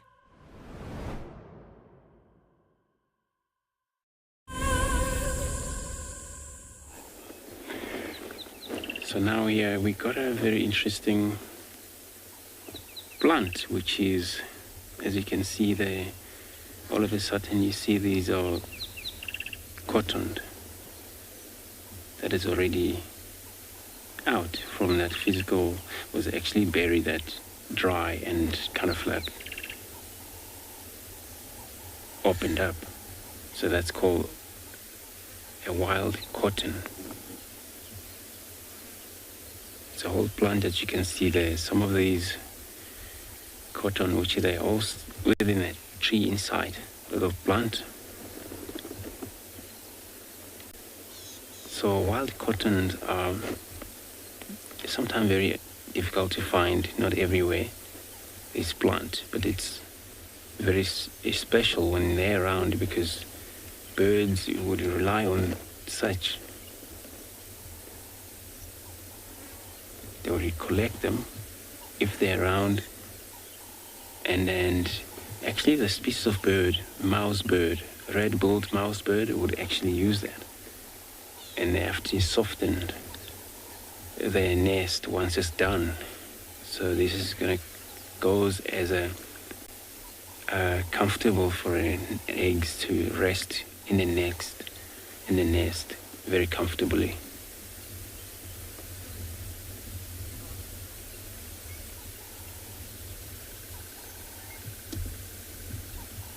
You know, in a while, many years ago, they were actually used for earbud.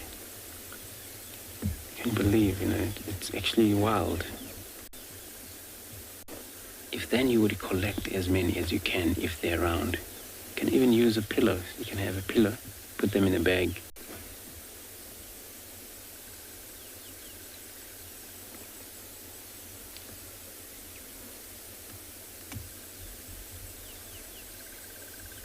So they are actually wild, and then it's pretty much they are seasonal, where this time of year, that's where you can only see the cotton.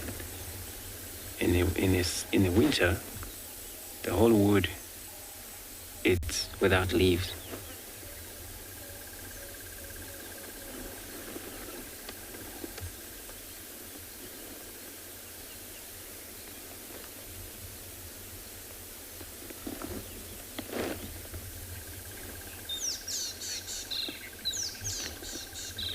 Charlene, so you're asking if we could use this cotton to use cloth, and they're actually not very strong, and they kind of like material like earbud, what they use most, but different to those because these are wild. So, but people have been using them for such an earbud.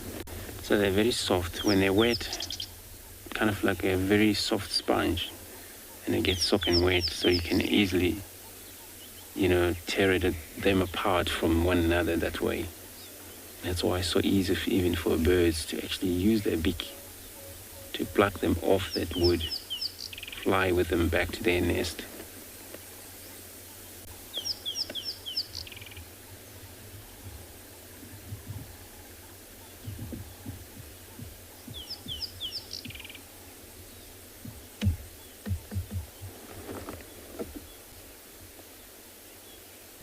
And of course the plant would be browsed by kudus,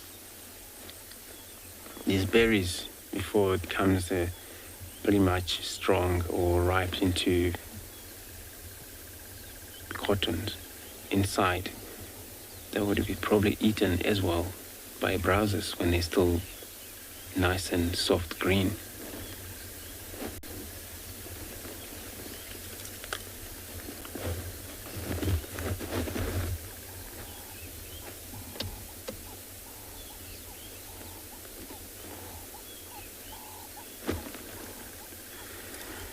So we will leave this plant, sit around for something else.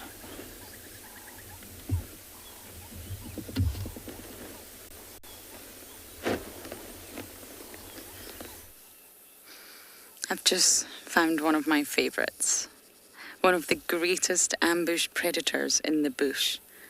Completely camouflaged, clinging on, waiting for any insect to come along and feed on the flowers.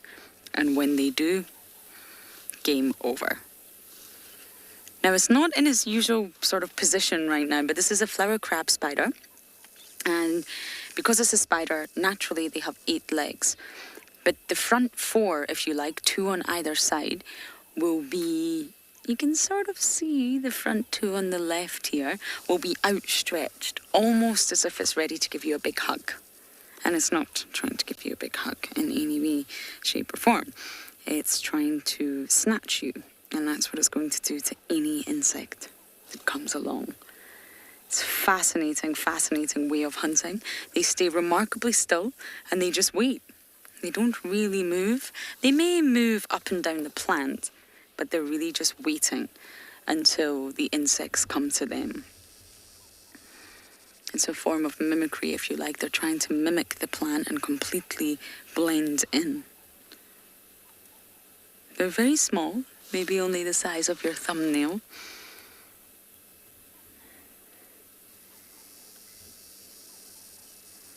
And normally they sit just above the flower or underneath the flower in order to completely surprise their prey. But it's clinging on to a Waltheria indica, and the reason I stopped, I'm desperate, and I mean desperate, to find a flower mantis. And I just haven't. I really, really want to see one. They're also incredible. It's a type of mantis, but it's very elaborate in coloration, and this is a sort of what they call aggressive mimicry. It's the same as the flower crab spider because they're using their camouflage to lure in the prey, not to blend in. They're not trying to blend into background. They're using it to lure the prey to them and then ambush them. And this is known as aggressive mimicry. Have you lost a spider there, Dobby? I think you've had too many Marulas. Here. G-Man, I do not know. For some reason, and this is the same as underwater, when I'm working underwater, I can see all the small things. Yet I will drive past an elephant. I will drive past a leopard, but the small things, the macro things, I'm really good at spotting them. I'm really good at finding nudibranchs underwater and flatworms and sort of microscopic shrimps and crabs, but yet I won't see the manta ray that's gliding above my head. I don't know. But they are very common on this plant, so what you sort of need to do is just check this plant, and you may find a flower mantis or a flower crab spider. And it's not necessarily applicable for the flower crab spider, but with regards to the flower mantis,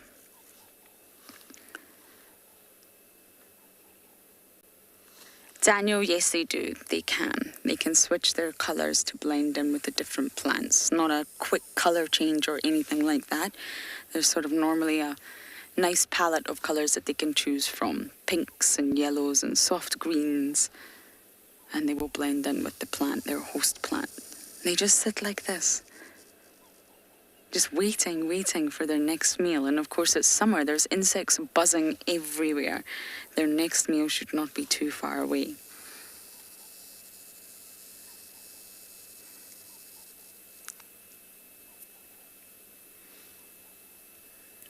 That's it, he's getting into position, it's getting into position.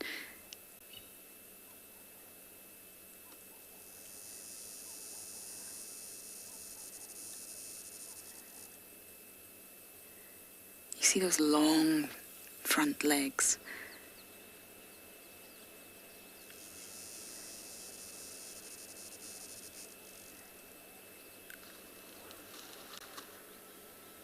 You can see, look how he's positioned. He's got his front arms outstretched. That's the ambush position. That's him ready for attack now. Hanging upside down, just waiting. Safari Sue, I've never seen them build webs. I only ever see the flower crab spider on flowers. They don't need to build webs. Most spiders create these astonishing webs in order to catch their prey. But whether it can... Good afternoon, station. Fingers mobile. I would imagine that the spider does contain spinnerets and will have the glands to produce silk. But I'm not actually sure. I've never seen one. I only ever see them waiting. They're ambush predators, and they focus more on camouflage, blending in, aggressive mimicry than they would spend their energy creating webs. But biologically, I'm not sure if they can. And that's it. That's the life of a flower crab spider, just lying in wait. Wouldn't it be great if we got a live hunt? But talking of live hunts, there's a big chance the dogs will be starting to wake up now. It's now 5:45 here in Djuma in the evening. So I think we better head that way, because you all know once dogs start to move, you can be in big trouble if you miss them. Jean, I agree. The spiders are fascinating. And some of you who have been watching a long time will know that I arrived to the bush with really severe arachnophobia. It was terrible. And I've just forced myself to learn about spiders, and now I appreciate them so much. They've got really fascinating biology, really fascinating. And once you start to learn, you think, wow, this creature has evolved so differently from us and has such a unique way of surviving. And I actually very much appreciate spiders.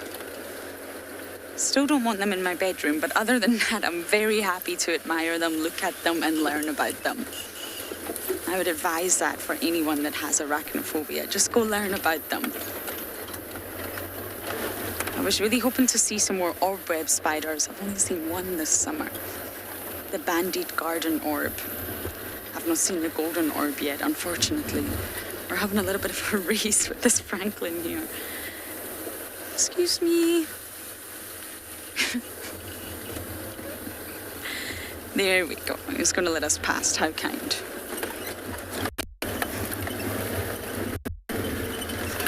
And in most species of spider, the sexes have evolved so differently.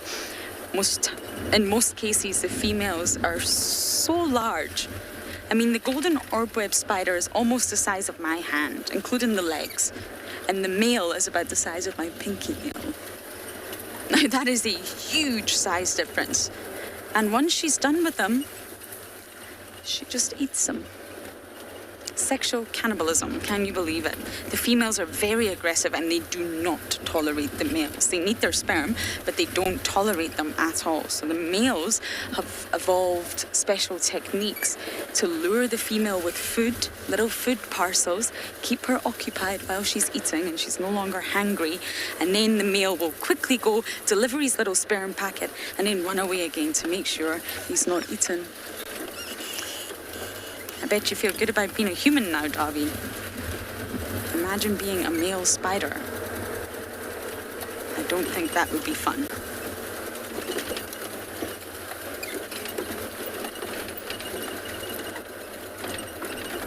Okay, this is one of the worst roads, but we're going to quickly race around, catch up with these wild dogs, and for now, we'll send you across to Andrew.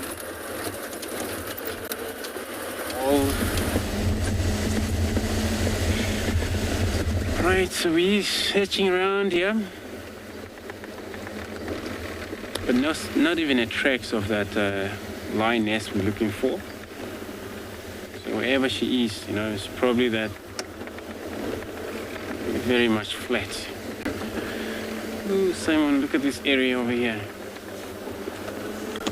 So we actually now about to drive past this area. As you can see how it's actually been disturbed over here, and this was during the elephants playing around.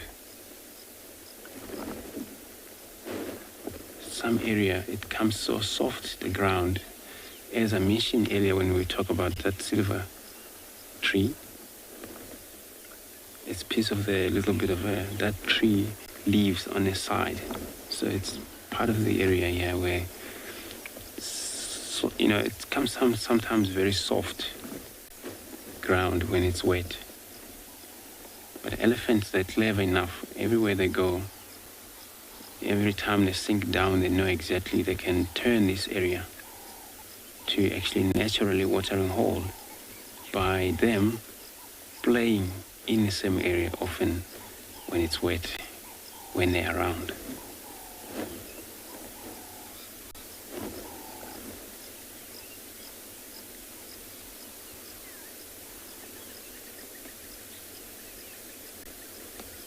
So next time the rain comes, they'll visit again. They're probably going to do the same thing until it's well developed. What I can see now, it looks like it's developing. Eventually it's going to block the road. We're going to have to shift a little bit. That's how we're going to manage to drive past by here.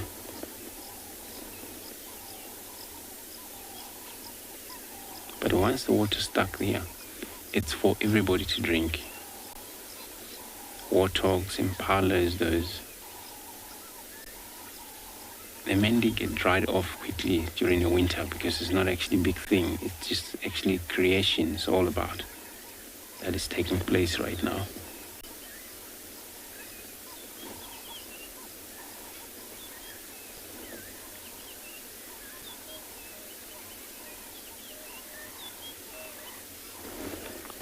So area like this is called a sweep line.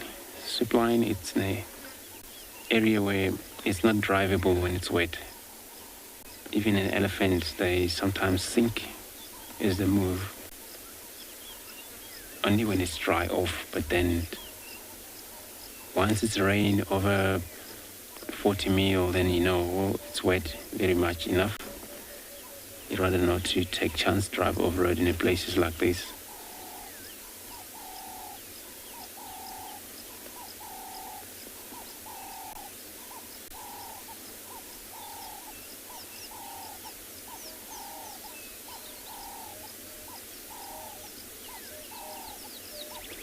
Elephants are so clever and they're so important because they can also create their own ecological environment or feeding area. So I'm going to be moving on. I'm going to be sending you again across to Lauren. Mike. So we're heading back to the dogs.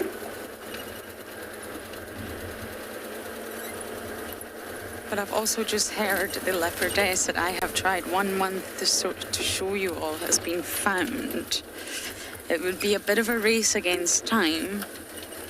So let's just see what the scenario is with the dogs right now.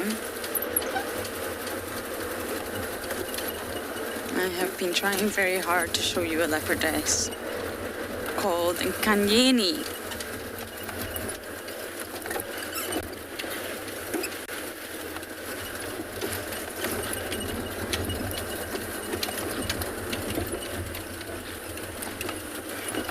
Because it's impossible to view them if they're still in the thicket.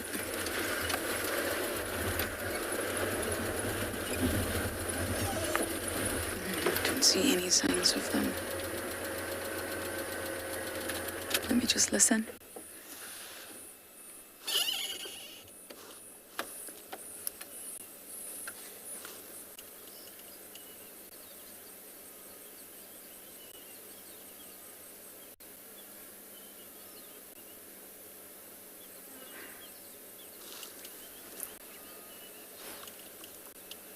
I don't hear anything.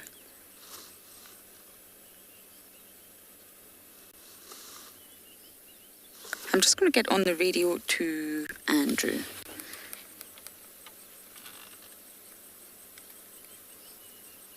Andrew, come in.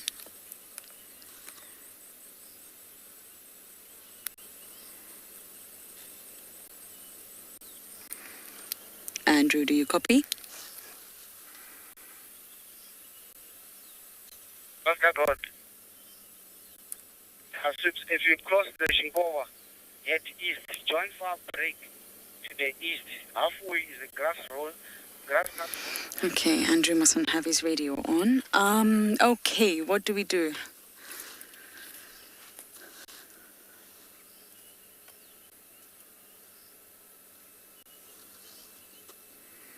Okay, I'm going to decide what the best plan of action is here, and for now, we're going to send you guys down to Tswalu.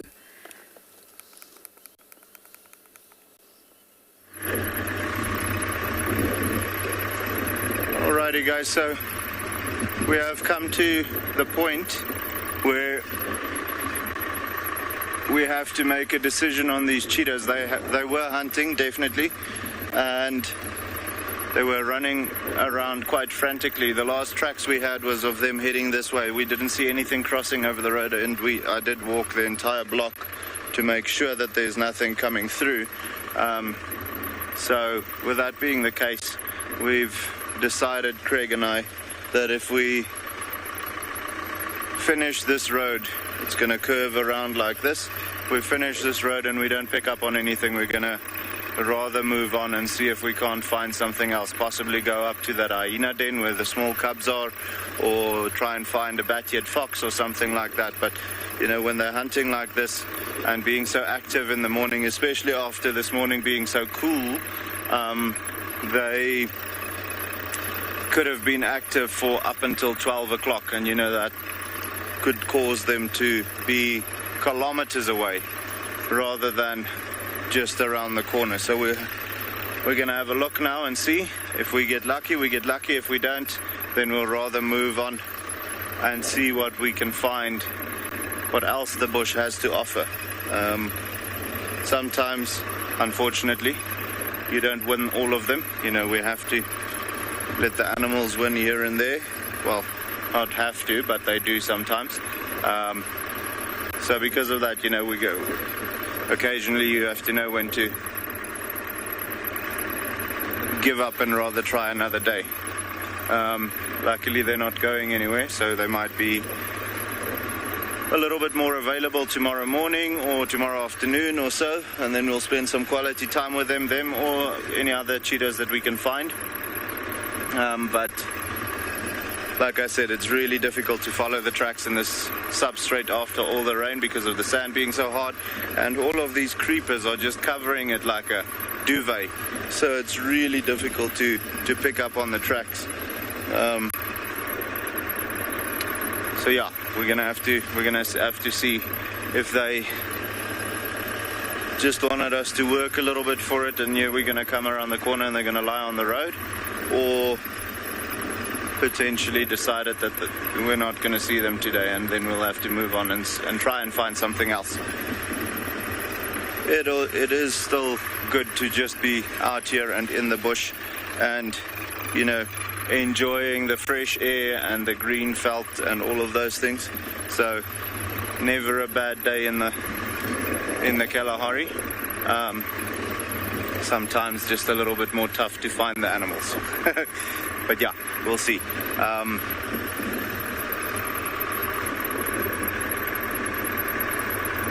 As I was following the tracks, we could also see. Thank you so much, guys. Yeah, it's good to be back on the show. We've been rather busy with the guests being allowed to come back to the reserve itself. So with that being the case, I was driving guests that are staying at Tswalu. There's a baby jackal running just over here. Well, not a baby, but a juvenile. Let's see if he wants to stand still. He's going to come through at our 9 o'clock now, Craig. Should come through. There he goes. Still a young one. You know, they were probably born around, I want to say, mid-October, possibly beginning of November. So quite a bit smaller than what you'd find with the adults, and also their colors are not as pronounced yet.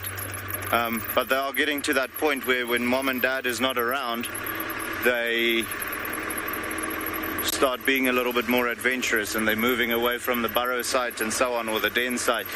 And that, you know, sometimes can cause them to be in a little bit of trouble. There I'm seeing another one on the right hand side. That one looks like mom or dad though. You'll see the colors are a little bit better. Black jackal. She's coming, well, no, going away from us. Just awesome, that little trot. Shame they seem like they're a bit hungry. The pups must be taking quite a bit of energy out of them. But yeah, definitely one of the parents of this pup that was just running here. Always cool to have them. Sorry guys, to come back to me being back, it's wonderful to be back on the show, and I'm hoping that we could have some awesome sightings together. I am seeing there's a kudu bull with a broken horn. I just want to get an open corridor for you to get it on screen. It's quite far away though.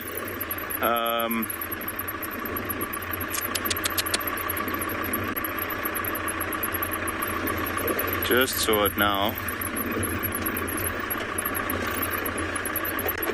It's going to be tough. See there, Craig, behind the bush. Quite far away, guys, but you can just make out the silhouette. We'll try and sit still there where you can see him. So you got two broken horns. You know, guys, with the kudus, you know, with them having such long horns, and so curly. Quite often they do lock horns, and if they don't, in a fight, unlock those horns or can break the lock, you'll sometimes find those kudus, unfortunately, either breaking their necks or both of them being in that locked position. You'll find them in the bush somewhere where they just didn't make it. So that could be that it was a case of them locking horns and the only way out was to break a horn, or the fight was just so bad. So Jim, the horn will continue growing from the base of the skull, but it's not like an antler that will fully heal again or fall off and then regrow the next season. So the tip of the horn that broke off, that will be lost forever. He's going to look like that forever and ever until he dies. But the base or the bottom part of the horn will grow gradually longer as he, ages, because it continuously grows from the bottom of from the base of the skull. So yes, it will continue growing, but it will never grow back, that piece that broke off. So he's going to look like he had a bad haircut for the rest of his life.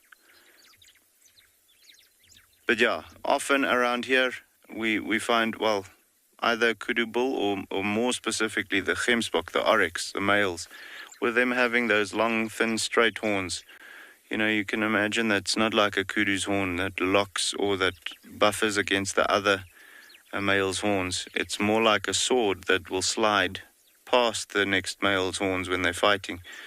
So quite often you'll find that a male gemsbok or oryx will have puncture wounds or scars around his chest and neck area. Sometimes you'll find them even walking with a broken horn in their shoulder or so. So it's not an uncommon sight to see a male gemsbok with a half a horn or with the tip of the horn broken off or so. That we see quite regularly. Kudus, regular enough, however not as much as the gemsbok though. And he's just chilling in the shade until I think it's going to get cooler soon, but until then, and then he'll start feeding now, the kudu. But yeah, beautiful. Guys, we're going to have one last look to see if these cheetahs are around. If we do find them, we'll come show you. But for the meantime, we're going to send you somewhere else, okay?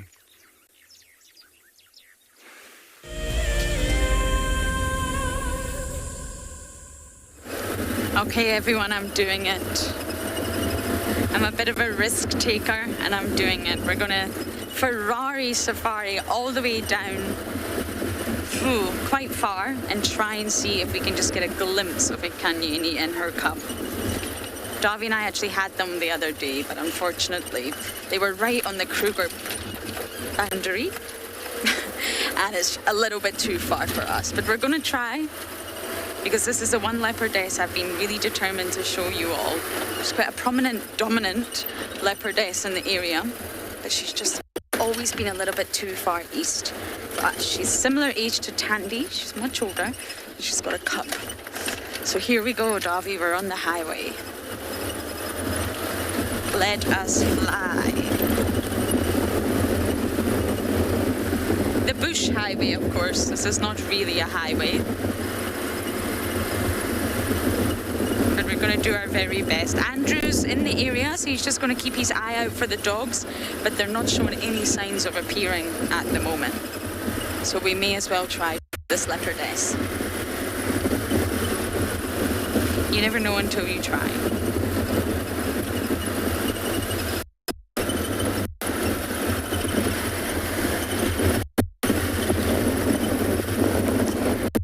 Safari is basically when you really put your down out. It's almost impossible on some of the roads, but on roads like this, it's possible.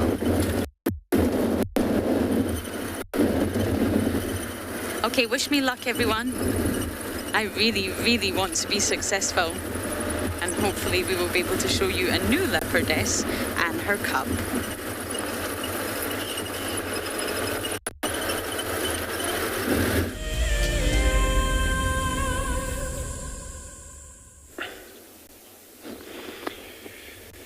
So cool. Look what you got now. And we back now. I can't believe here. We're back to quarantine again. We started with a kudu earlier and impalas. Now we got a few of blue wildebeest came into the area. And the dog, they still haven't moved. Lawrence was there, but she's gonna go try something else. We're gonna go try wait there to see if they're gonna do any movement before very dark, these dogs. So this is actually a very good area for this dog to exercise a strategy surrounding this area, open area. There's impala in the background. I've seen calf also within this wildebeest young one, which is still a little reddish in color.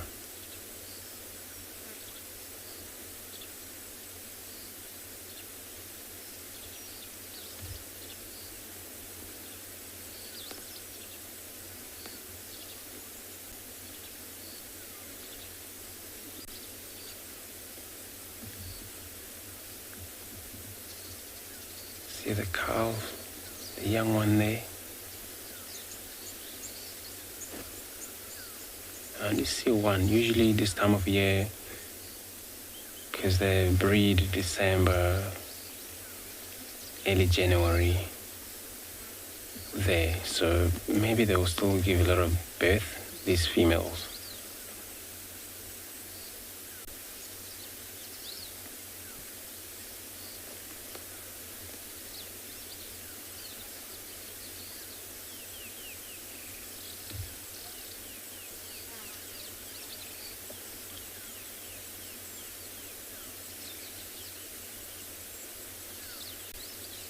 Now with a young one like this, as a group,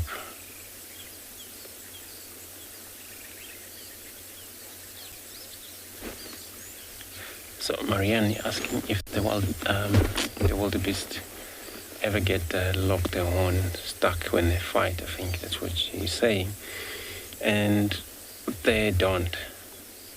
Their horn is not actually curled up like with this antelope. Kudus and those impalas and the springbok. So a springbok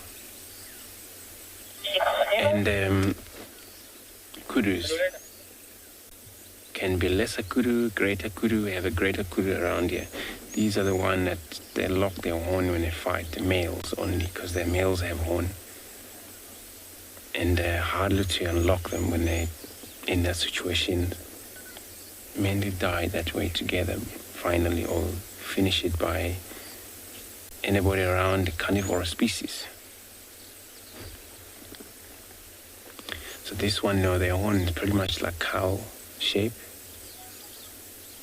They're, slightly twist up and turn like pretty much narrow in, very sharpened.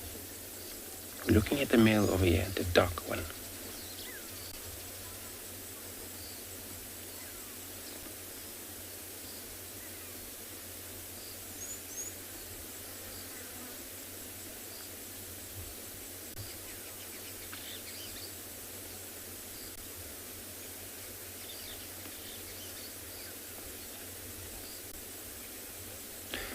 Nicanova, so you're asking why would they be still bright light in color when they're young? I'm not sure why, but all animals, they are kind of like pretty much different in terms of how they give birth to. So they have a young coat, where wild dogs would be the same, and with a hyena would be the same. With a lion also would be the same. There's shivery, or they shared the first coat, birth coat, and then of course then they gain the adult coat. So this is what is happening here. But of course there's a good question, because now we're looking at a very much now far different color. You look at the young one, you would think from the distance you're looking at the impala, because now they're slightly color is impala. But yeah, it's probably because of their young age. They will change as they grow up.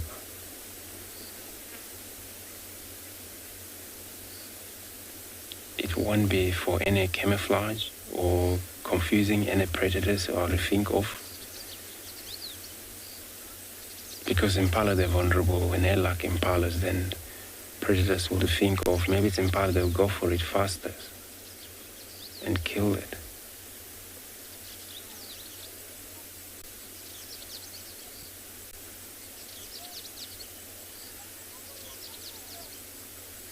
And there is no such defensive mechanism for the young one. It's within a cheetah where, cheetah cubs, when they're young, you would mistake them.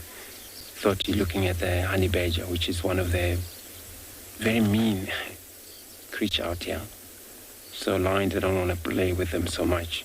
And that's sometimes there's a more likely cheetah's baby survive because of that. When lions looking at them and so young, or even a hyena, then their mind ring, that's one of the animal we don't want to mess with. It's a honey badger. And this is when they're still young.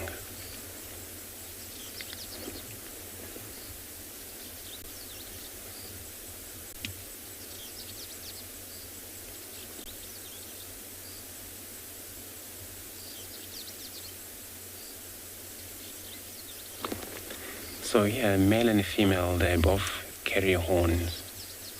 Pretty much the same shape of the horn. Difference is the male, it's got a very dark color compared to the females. But you still see this hairy stripe.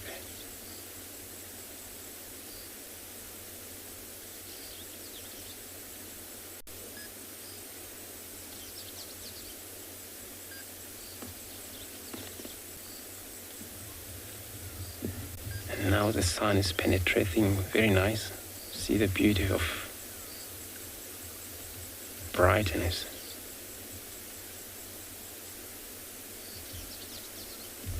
We're in the far east on the horizon, you can see the dark clouds coming in.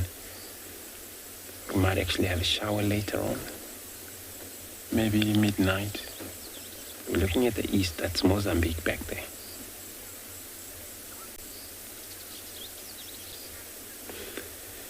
So we're going to go visit the dogs. In the meantime, I'll be taking you across to Tswalu.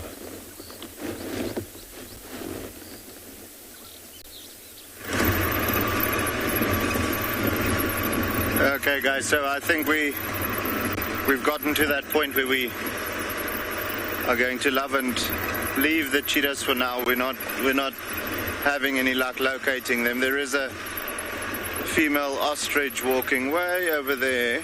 I'll show you now, just in the distance. Now those two boys, funny enough, they do love going for the ostriches. We've seen them quite a few times. Not necessarily make the kill, but we come across them and they have the ostrich already. And you can see she's noticed now that we spotted her, that's why she turned around there. The ostriches out here seem to be quite a bit more nervous than what we find in the Kruger.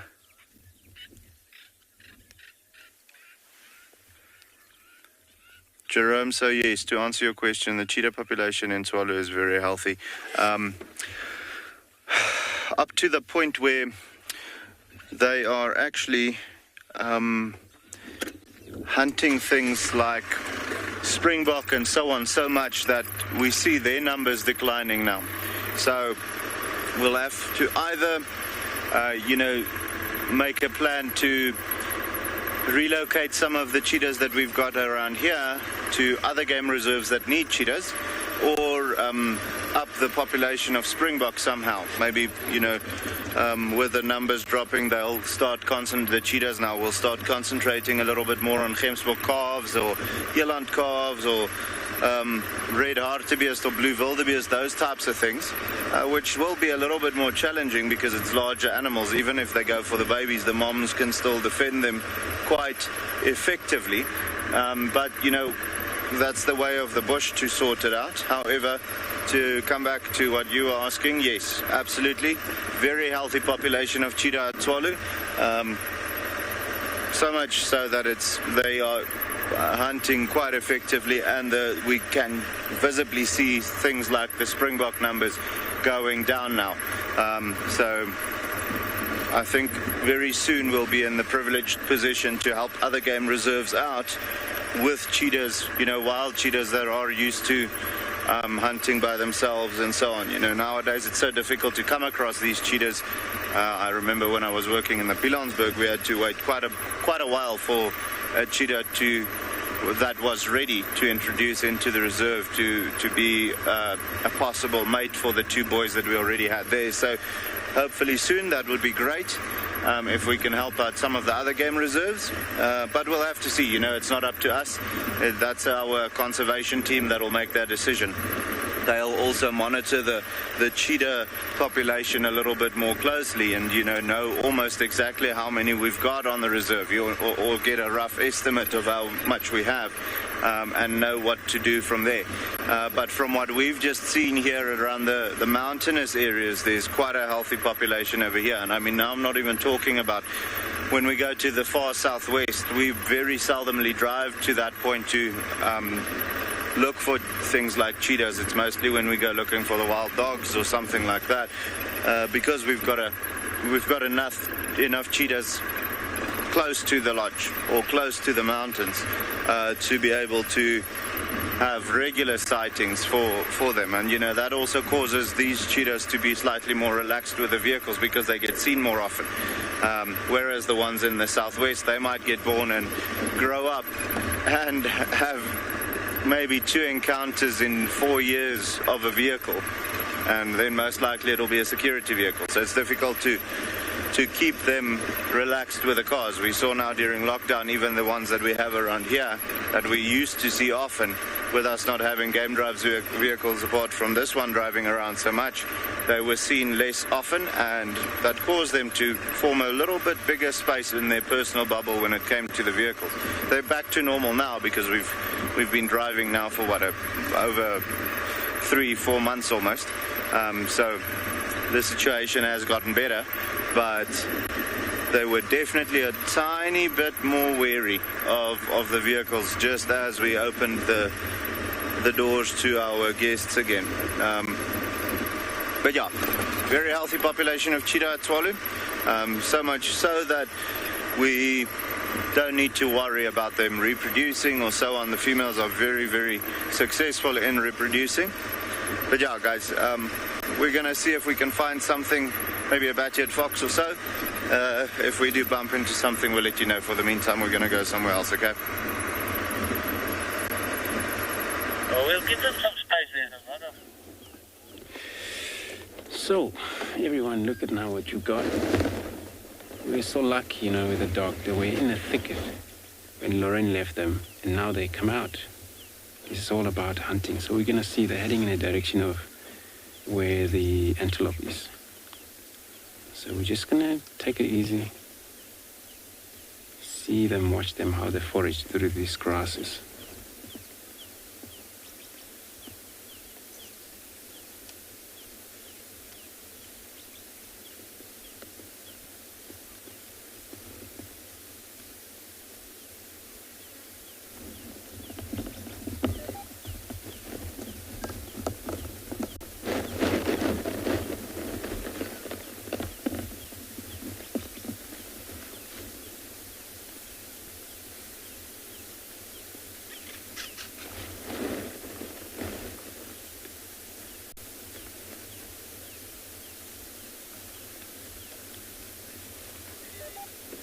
Sure, I agree, everyone.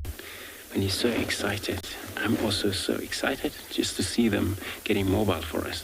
So I'm gonna, because the rest of the adult already lead forward, so I'm gonna keep up with them.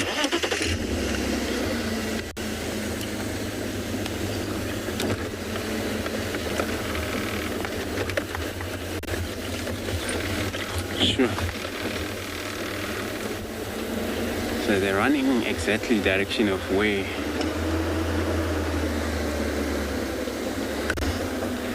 Sophia, so you're asking if do wild dogs bark?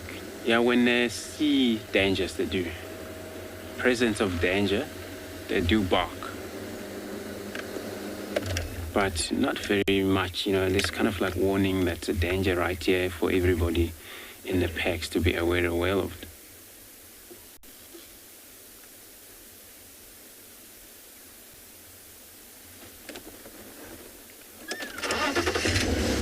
Just waiting for this one, and then we can go around.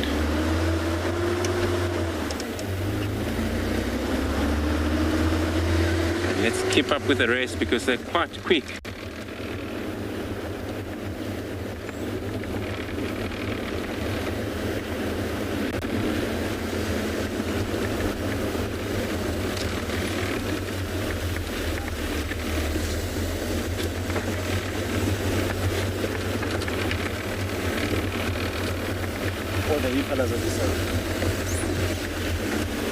Okay, so let's cut.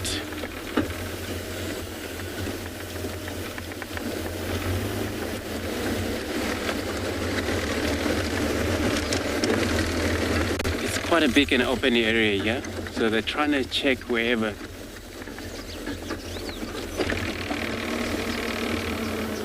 So also you're asking how often do the wild dogs hunt?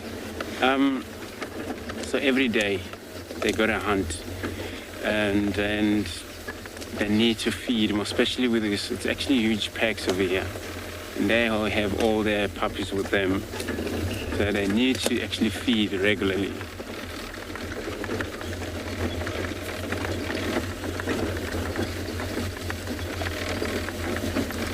So depend on what they get. Size of prey species, full-grown impalas would sustain the whole member. It's about 15 of them here, I think, including all of these puppies.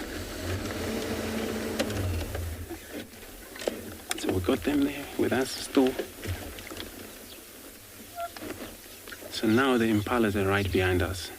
Here there's no impalas. They're probably picking up some scent because this is where we first saw impala when we say hi to everybody this afternoon.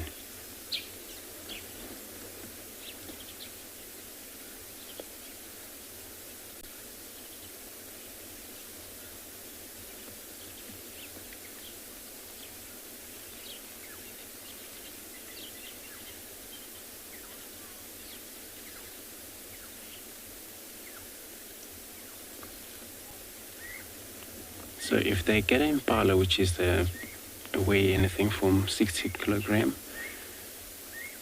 they would be satisfied for maybe all day. But you know, day after, they will probably gonna need another one. Forward again.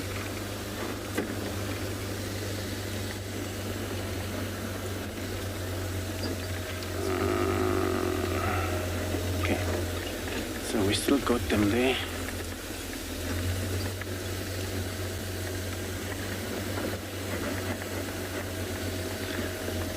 Livio is asking if the packs of wild dogs can kill a lion. No. They're actually they respect so much when a big cat such as a lion. They don't really tolerate lions or play around with lions. Even if it's a lioness, they will try and avoid it immediately. It's quite dangerous for them out here.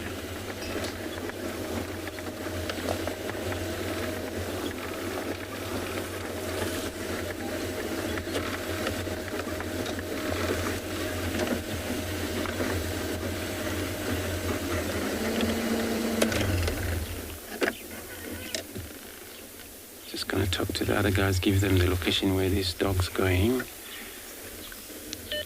They are able, there's Madach now, they're just close to the Vietnam axis on quarantine. So they're heading north.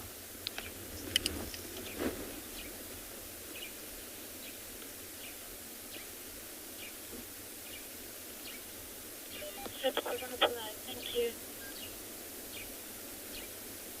So where they're going, they're heading on the other side, that's where we stay.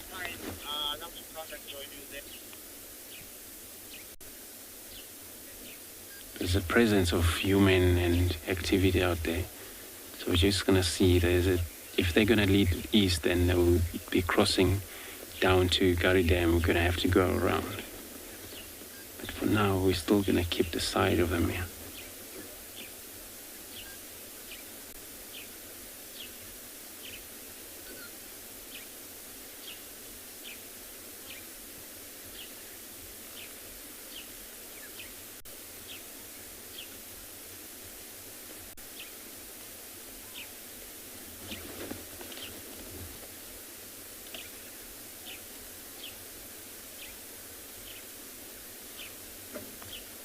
They're so cool and picking up the scent, so they will definitely know exactly what they're doing.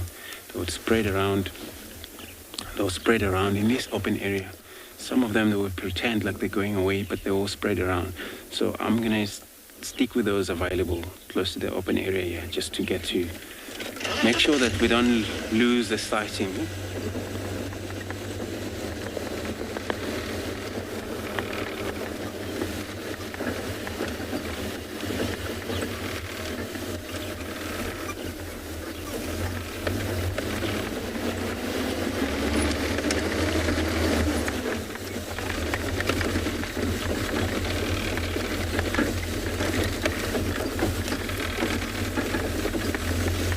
So I'm going to keep up with these dogs.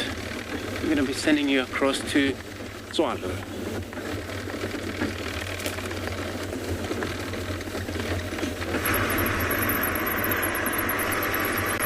Alrighty, so yeah guys, I think we made the decision now to oh, here's a backyard fox den with pups right next to the road.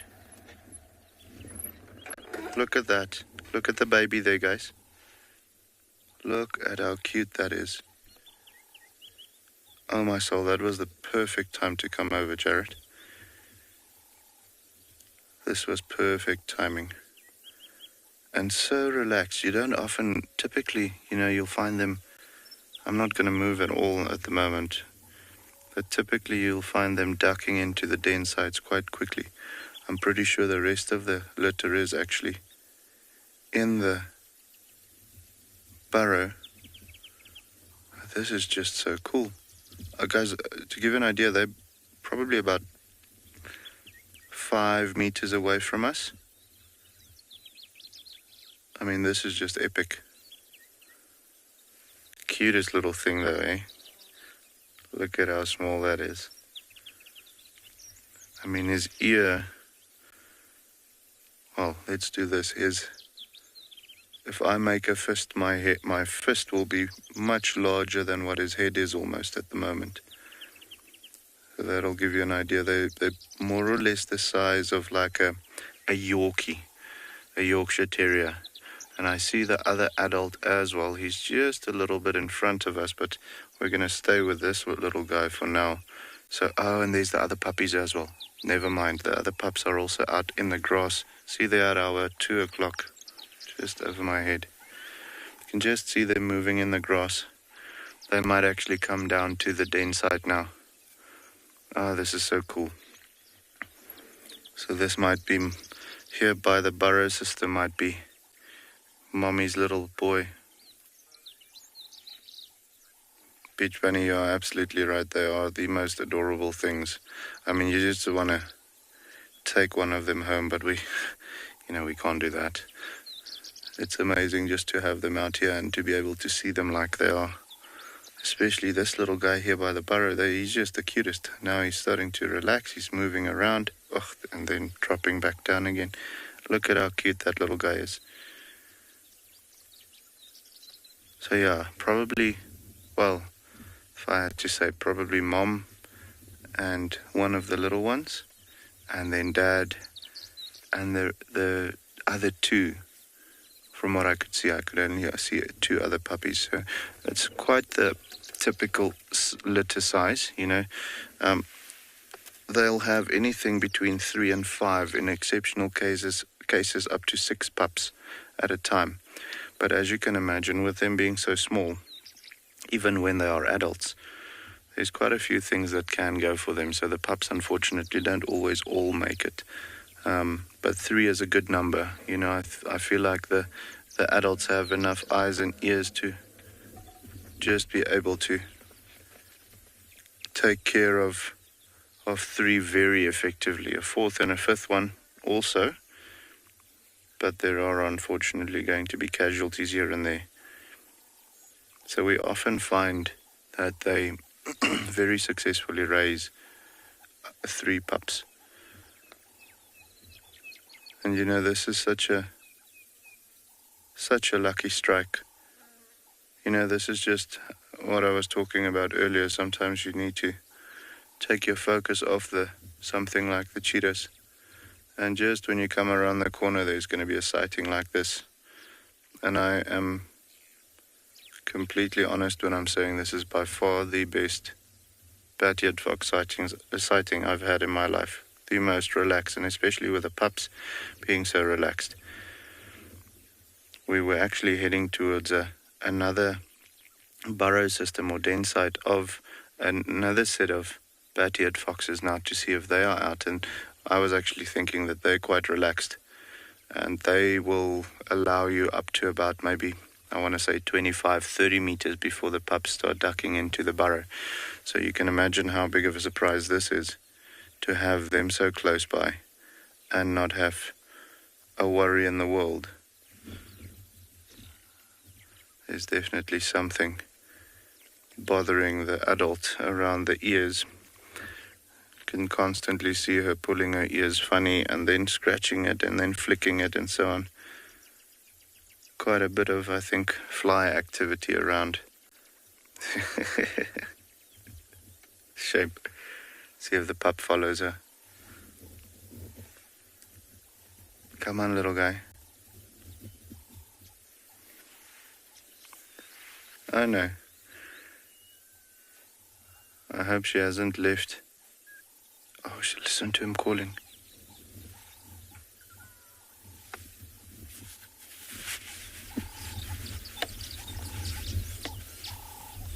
Oh, shame. There we go.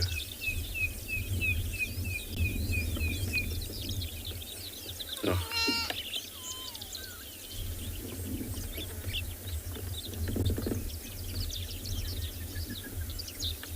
That is amazing. I can see the other puppies. You can see their ears flicking there in the grass. He's going to link up with them now.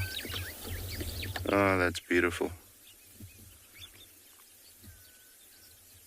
This is incredible. As I know the grass is quite long at the moment, but I mean you can see these ears flicking and so on, and we have been spoiled at the moment, well, up until this point with the quality of the sighting that we've had. It actually looks like they're all coming back to the burrow site now. This is going to be epic if they do. They might actually be foraging a little bit as well. I can see those ears of the adults pointing down quite a bit. They use those ears quite a lot, well, almost completely. Only their ears to detect a food source. You know, those ears are so good. They can listen for a beetle or a scorpion or so moving underneath the surface of the earth, and then they'll start digging and grab it.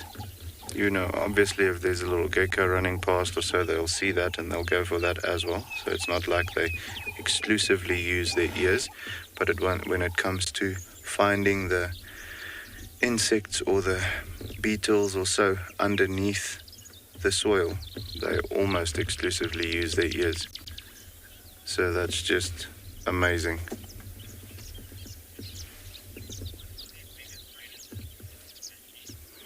So Misty, the biggest predators around here, I want to say it's going to be something like a raptor.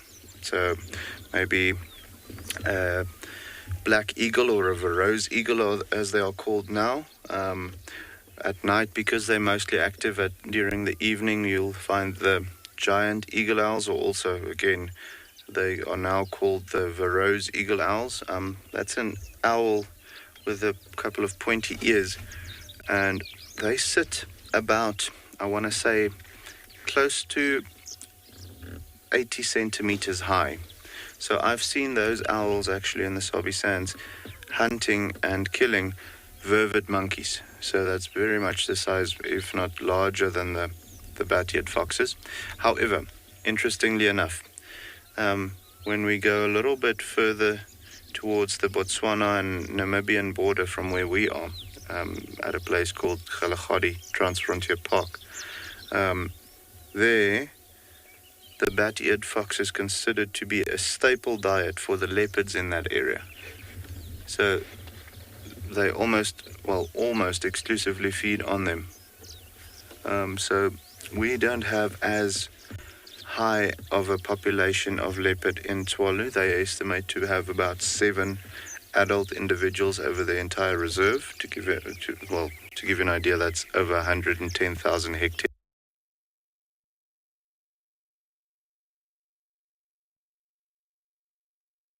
Okay.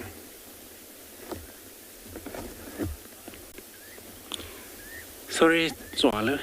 As you can see here, beautiful of the sky, sunset. But we still have a visual of the dog as well, so which is cool. It's actually nice and open area here. We have one dog that was attempting go after impala and gave up. And looking back now to the rest of the pack that way.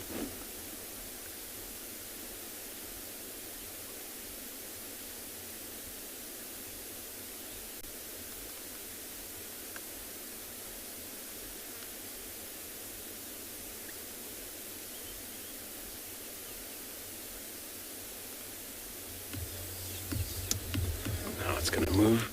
We're gonna stick with it. To join Jim while it was you. Try to stick with him.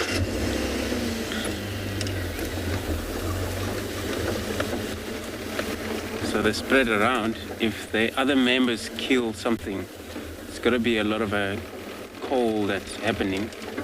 So this is how this one will respond to the others. But let me now go back to the rest there, because this one is moving far in, deep to the bush.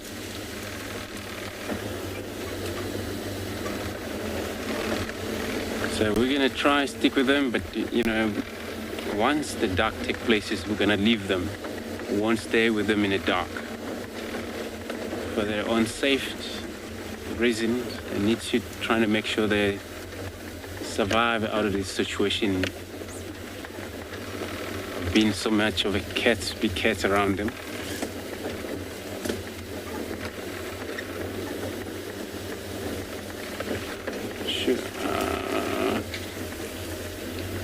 See if I can go back to the road so I can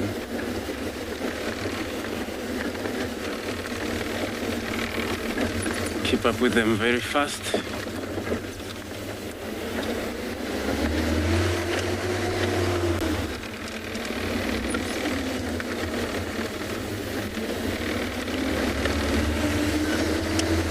There's another slightly open area where they're just off to now.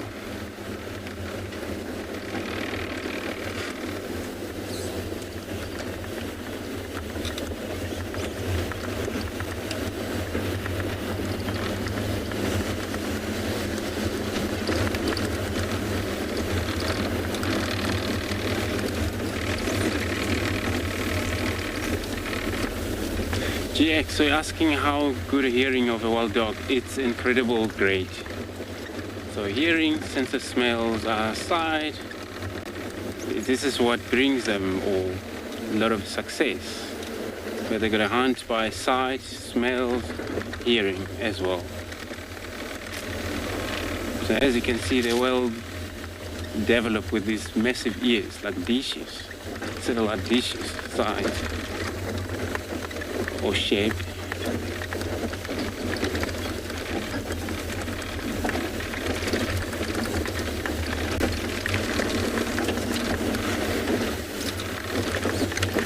Oh.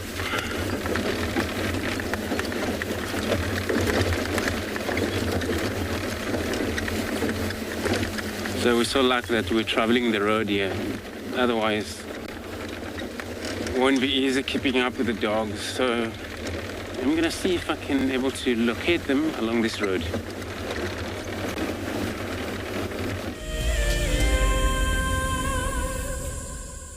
Have you been watching WildEarth and dreamt of being right there on safari with one of the guides? Well, now you can. WildEarth is offering you a chance to buy a ticket to dream. You or a friend can hop on board a live WildEarth show and join our guide on safari. The ticket is redeemable at any of our locations, anytime in the future. Only a limited number of tickets are available, so don't wait. Get your ticket now and start dreaming. Terms and conditions apply. The new year has arrived, and with it comes all kinds of other new beginnings. From hyena cubs to meerkat pups, the bush is full of new life. If you want to find out more, then sign up to be an explorer and join our New Beginnings Fireside Chat. Tristan and Steve will be looking at what's new here in the wilderness as we enter 2021. Join them on the 17th of January, straight after the Sunset Safari. This is Rusty. He's my favorite vehicle, and we've been through all the good times here in the bush. Now, if you feel a connection to Djuma Game Reserve like I do, then we have a fantastic opportunity for you. You can have your name engraved on a brushed metal plaque just like this one, and we will attach it to Rusty so you can always be with us on safari in spirit. We will even send you a digital photograph once your plaque is mounted on Rusty. Spaces are limited, so grab your spot now. Do you dream of traveling to a far-flung wilderness location where life continues as normal? A place where you can escape to nature and breathe.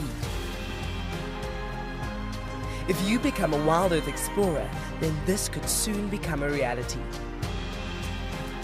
Subscribe today and stand a chance to win regular travel prizes. WildEarth Explorers, it's in your nature.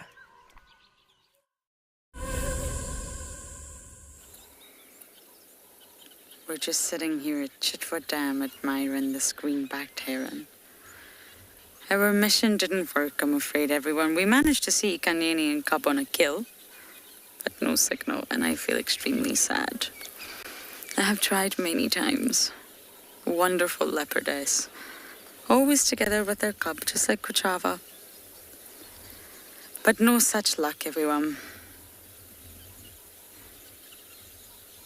But even although this guy is hunting, I think it's really important that we show you the colors around this dam right now. We're at Cheetah, you'll see the lodge, but it's just absolutely beautiful.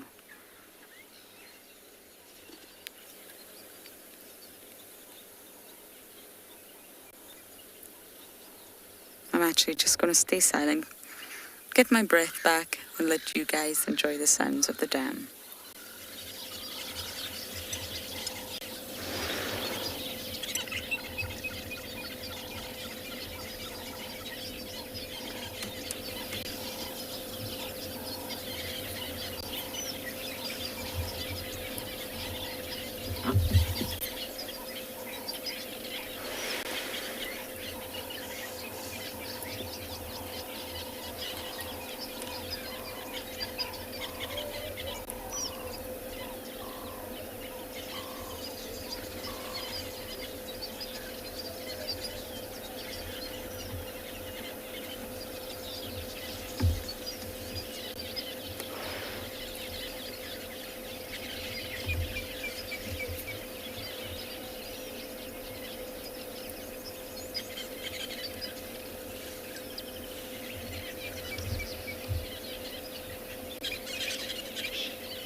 Many of you are saying it looks like a painting.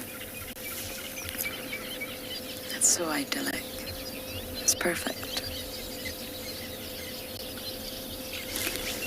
Cheetah was one of my favorite properties. Small, but I just love it. I love coming down to this dam. way here, Garvey. It's actually a lot of thickness around Cheetah Dam.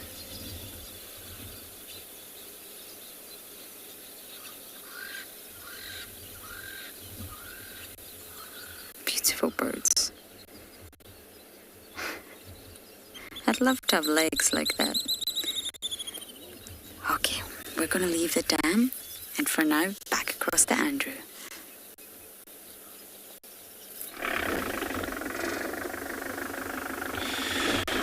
Thanks, Lauren. We got the dogs again in that small open area we were talking about. They're still up on the move. And then all scattered all over them, especially the bigger one. They're moving through grasses. And there was no such sign here of an antelope. But they have good sense of smell, so they probably know what they're doing.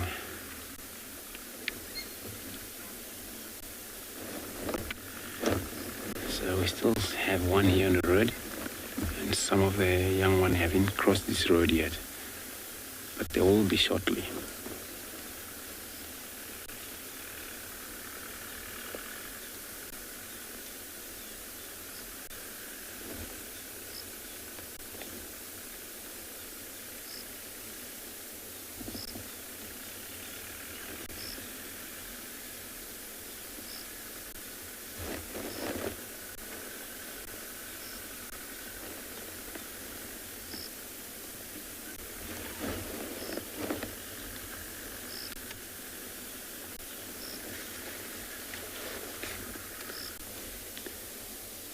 Crossing the road.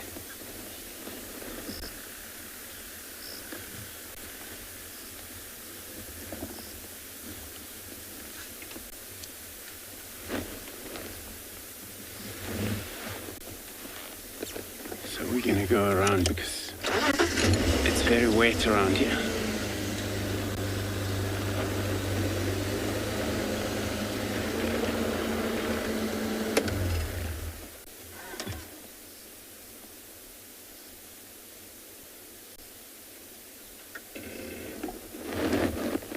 These young ones, they're always far in the end, but they also stop listening for their parents. Once they got something, they would be really much, they would definitely going to communicate to these ones. So this is how they will know, and they'll respond to that area immediately. So I'm going to, as all of them cross here, so we go back to the road where we just drove in.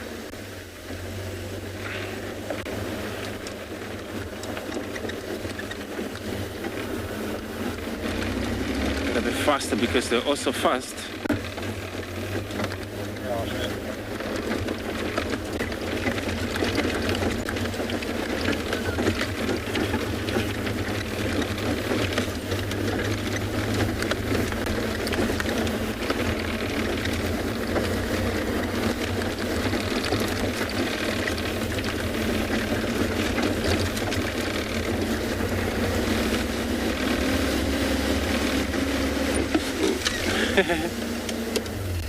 So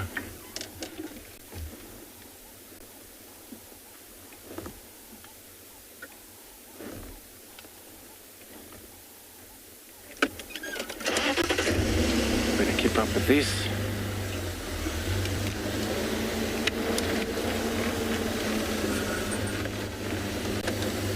So I'm gonna keep up with these dogs here. While you still have a light, I'm going to be sending you across to Tswalu.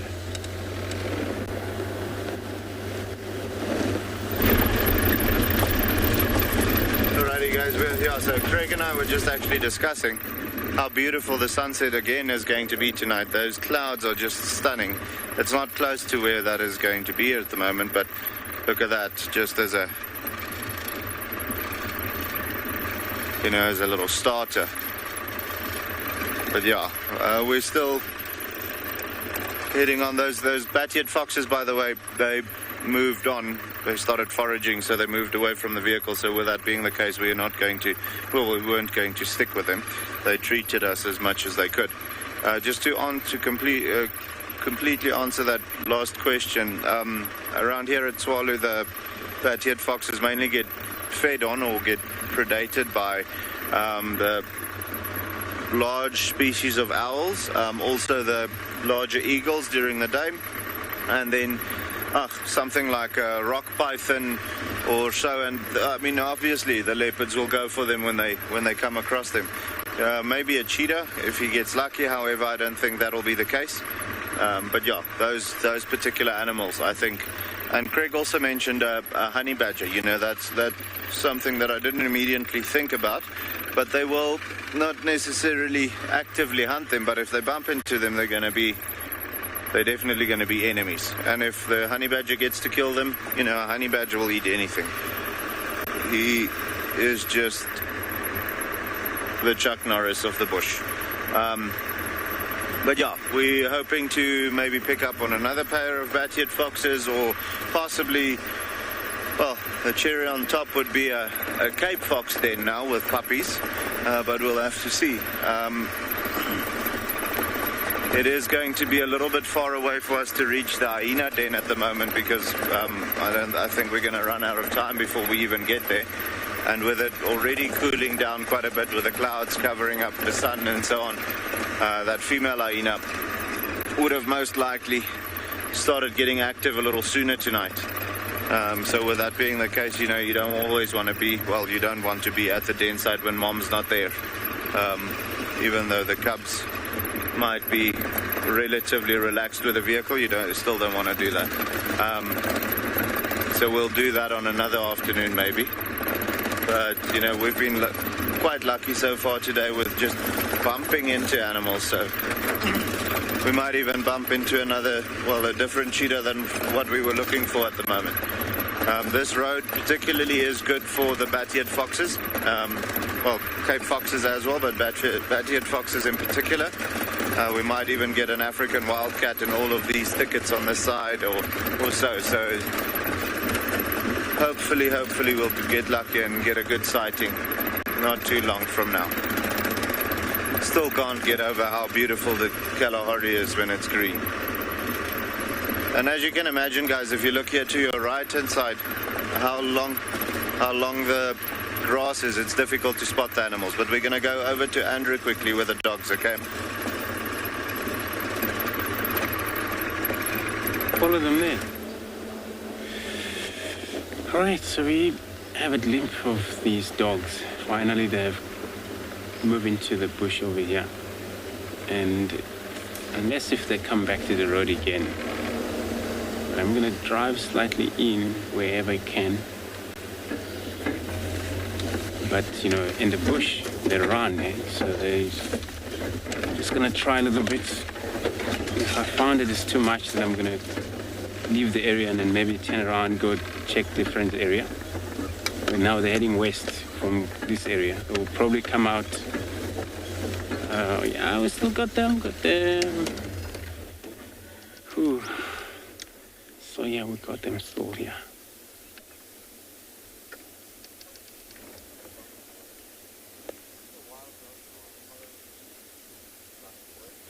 Johnny Boy asking if we think they're following a scent of the antelope.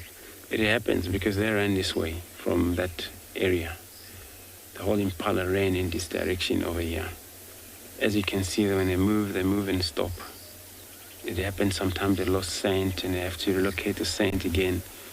And this is how they'll be behind the impalas.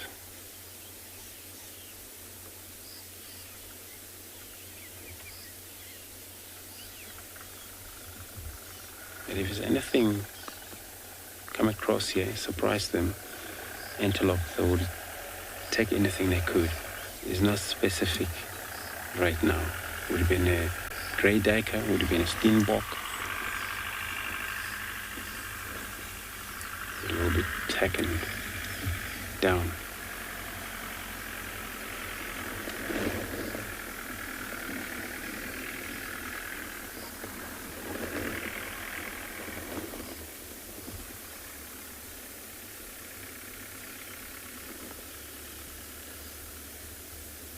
Still have a visual one, but they're pushing further to move. away from here.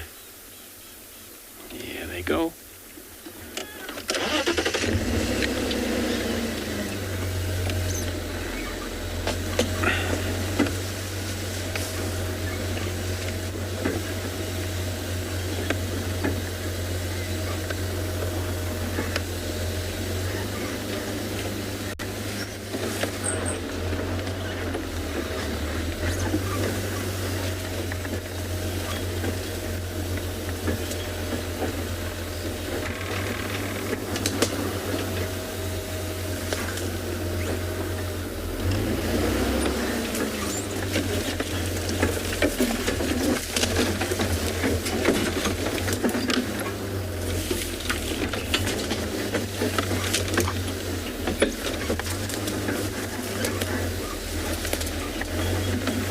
Want to see if we can have a glimpse of them again, but like this we can't keep up with them,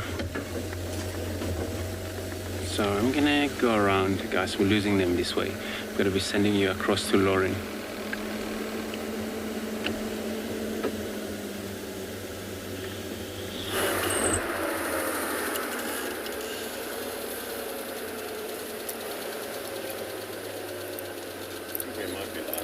Oh, I'm live.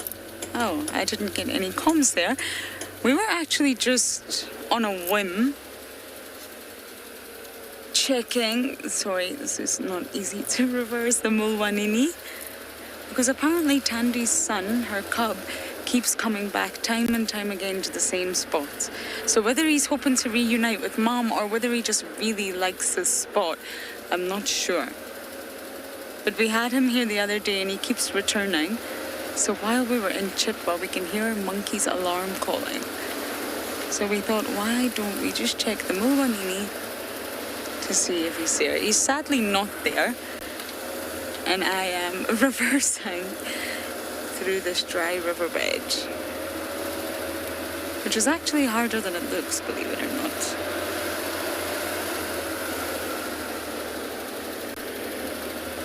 And my last protocol has not been a lucky day. It's a hyena day, and maybe that's where I'm supposed to be all alone. Michelle, I lost them moving west, so they'll probably come out there. Okay. We made it out. And then getting back. There we go. I think it's been like the 4th day in a row. He leaves, but Tandy's cub comes back to this point, so I thought it was worth checking. There's definitely a very upset monkey around.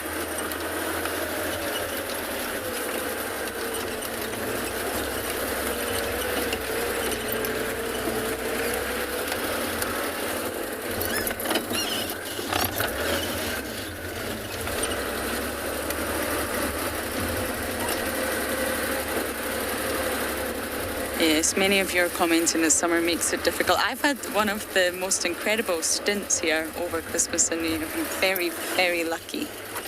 Extremely lucky. But today's not been the luckiest of days, but you can't give up out here. You've just got to keep trying.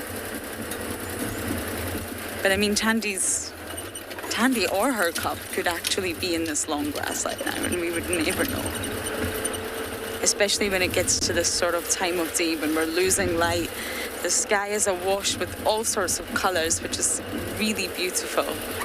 Oh. Hello, guys. Are we just having a nice sort of relaxing time? A waterbuck conference. I wonder what you're talking about. It looks very important. And the impala's trying to listen in.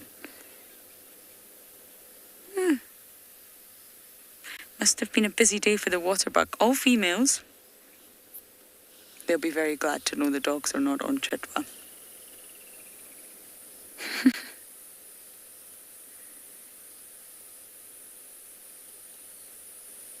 This must be where they rest for the night, nestled into the long grass, but always keeping a watchful eye out.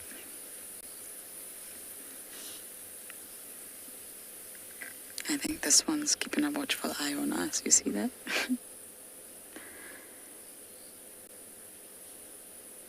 Impala, where's the rest of your herd? I think you've got a little bit muddled here.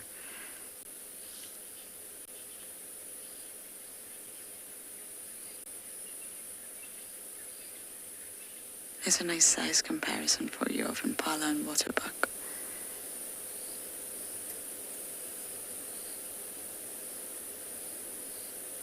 What's wrong, ladies? Do you know something that we don't? I imagine that's very much the case.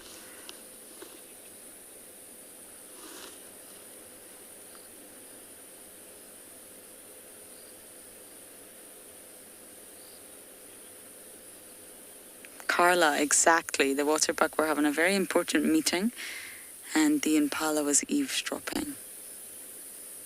And I was going to take all the secrets back to its own herd.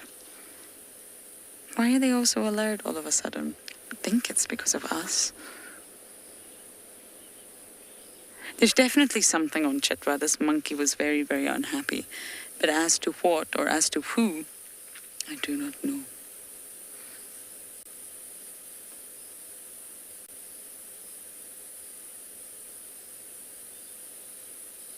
It's a small female herd. The one on the left, Davi, looks very young. A young female, I think.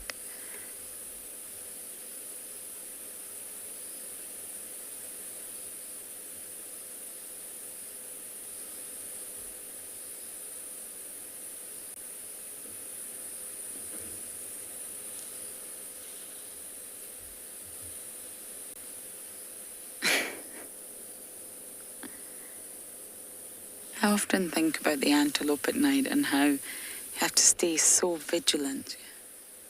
If you lose light, you have to really rely on your ears and your smell and constantly be aware of your surroundings, situational awareness.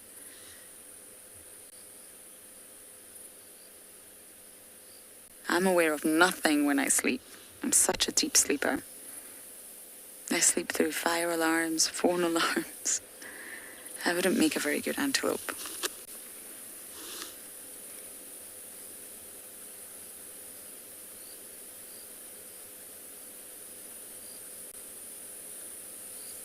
Oh. What's all that about, ladies?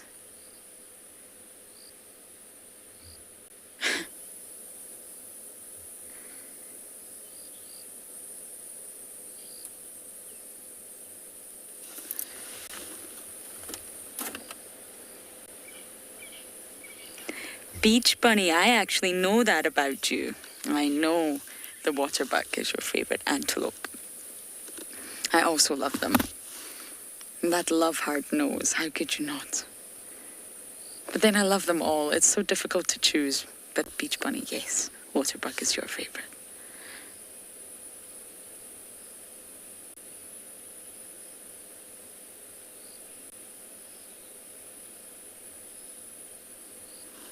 Let me do a time check. Oh, okay, we do have enough time to race to the hyena den, and I think we should.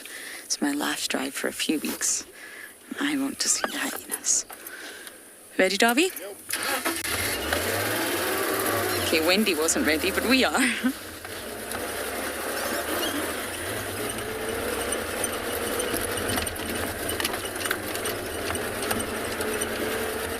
This is the most beautiful sky I've seen in a few days.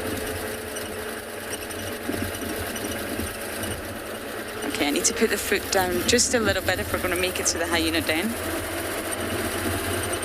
And this is perfect timing. It's cool, it's getting dark.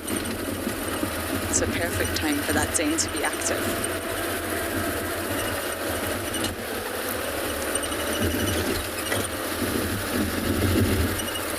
Okay, I'm going to really Ferrari safari to the den, and you guys are going to Ferrari on down to Tswalu.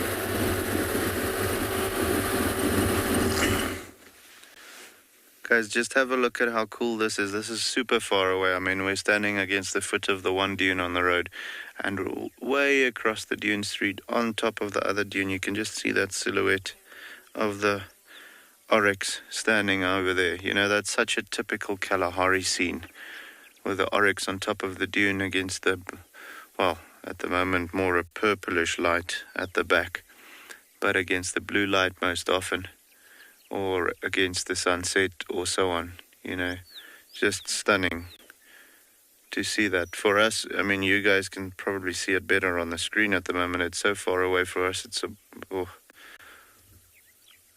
like a little midget, but very, very cool to see that. And they just, like now, he'll sleep on top of that dune most likely. However, it's not going to be a long sleep. It's most likely going to be just a little snooze, and then start feeding again. With the gemsbok or the oryx, they concentrate almost 70% of their feeding during the evenings during summertime. Because it's a lot cooler, it makes more sense for them to move during that time. Also, we have a specific species of grass called sour grass that absorbs quite a bit of moisture during the evening, you know, with the dew and so on. So they obtain quite a lot of moisture when feeding on those grass at night. So they almost don't, well, with oryx, they almost don't have to go to the water. But however, you know, when there's a waterhole around, they'll definitely do so. But they can exclusively survive on just the moisture that they get from the plants, and then also feeding on things like gemsbok cucumber and tsama melons and those types of things, which is also very high in water content. But yeah, just a beautiful scene to have seen, or to be able to see this guy on top of the dune. That sunset is starting to become more and more beautiful as well. David, you're absolutely right. It is a timeless African scene. This is what you think about when you think about Africa. You know, looking way into the distance, almost into the future, and having that beautiful silhouette at the back. I mean, even just those trees that you guys are looking at now on top of the dune. It's quite iconic of a safari scene, you know, having the trees become the silhouette against the background of the sun setting and so on. And now you can just see the vastness of what we are looking at the moment. And, you know, we're not even seeing a percentage of what Tswalu is. But yeah, that is just incredible. We are very fortunate to be able to just stop anywhere and look into a direction, and it's, I mean, this is the view. So quite spectacular. And I'm hoping that sun will start breaking through, not through the clouds, but dip underneath the clouds at the moment, because currently it's still a little bright, but as soon as it dips underneath, I think it's going to change the coloration of the clouds to a beautiful orange, or a red even. It's going to be a stunning sunset. So yeah, beautiful, beautiful. It's interesting, guys, also when we look at the environment at the moment.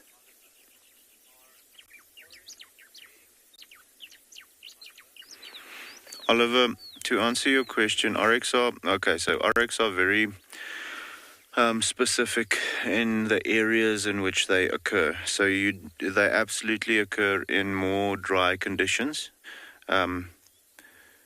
Funny enough, when I mentioned the Pilanesberg earlier, when I was working there, they did introduce oryx into that area, and you know, back in the day, they would have been there. But at that point, there was, well, that's what the conservationists' opinion was. There was too much water for them, so they stopped migrating, as they would do out here in the Kalahari, to get to different waterholes or to different areas to feed and so on, and they got lazy, and all of them got eaten by the lions. So absolutely, they do prefer more of a dry environment, more of a semi-arid environment, and with that being the case, you do see them only in specific parts of South Africa, especially in game reserves. Like if you go to Kruger or the Sabi Sands or even Timbavati or so, you won't see oryx there, because they wouldn't have occurred there naturally. It's much too tropical for them. So it is a a rare sighting to see. However, in the areas where they do occur, they absolutely thrive. So we see oryx out here a lot. I wouldn't say like you see impala in the Kruger. Impala just take over the scene over there, but they are quite successful, and they are also in smaller herds when you look at them as opposed to impala. So you'll quite often find a single male standing by himself, like that guy that was on the dune now.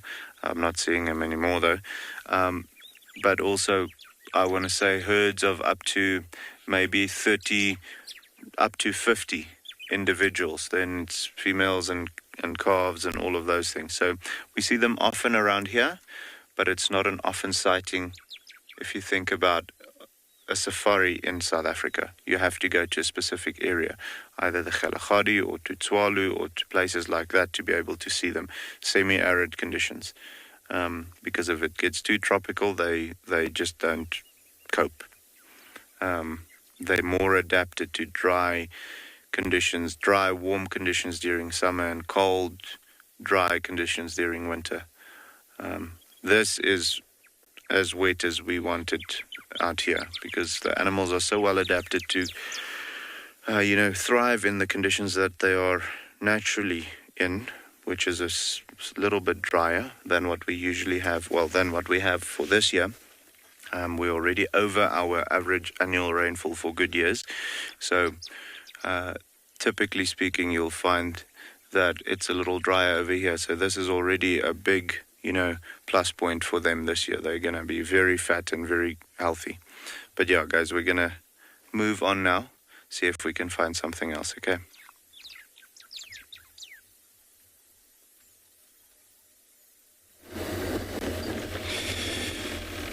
Cool, so thank you so much.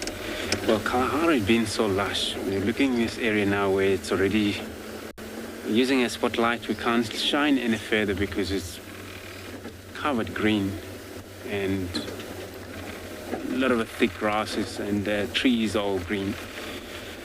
And this is how we're going to be operating now.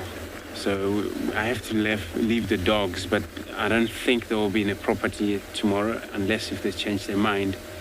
And then when I leave them, they was about to cross to the west into Aratusa. So we're going to get an update probably. The guy's going to get an update tomorrow if they're going to be coming in back again the same evening. But they're desperately hunting for sure. They might maybe push on and on. They've been in that area.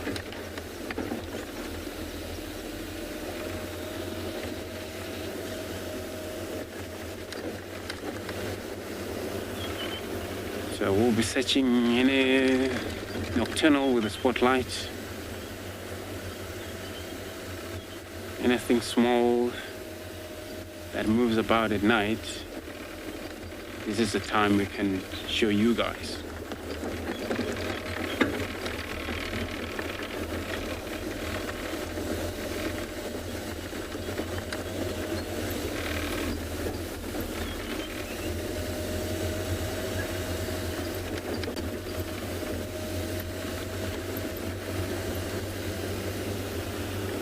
So I was hoping, this doctor can get anything around near quarantine where they can spend another day or night so that we can have them. It's always nice having dogs in the area.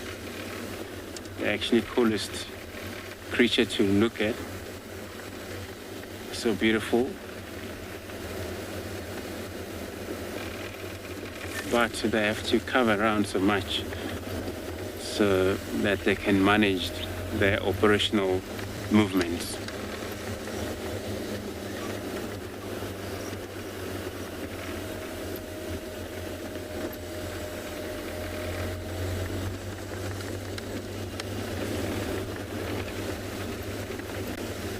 Tim, you're asking if we ever see wild dogs at night. Yeah, we do bump on them with a spotlight, but there's a policy where we don't shine at them at night. So they consider them as a day animal. But, if they're on the road, of course, you got them and you're going to have to immediately switch the lights off and avoid the area, and let the other station as well there. Let the dog in that area, so they must even shine around.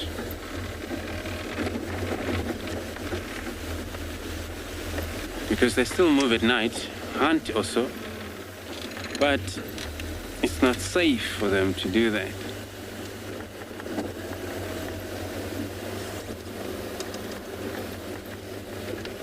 A lot of time they ran in the middle of the pride of lions. Many of them get killed in that situation.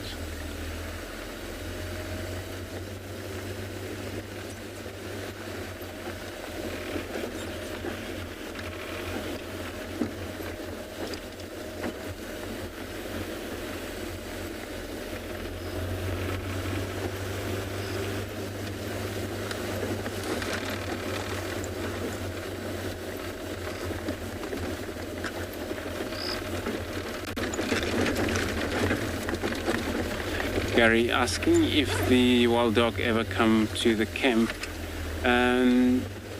Not recent that I know of. You know, if they do, it's probably when it's night time they can run across between the camp, and then that's not a problem. But they don't do that during the day, where there's a lot of activity there, human moving around, trying to avoid the places where it's people. So, but when it's quiet, nobody around, they can move in and out.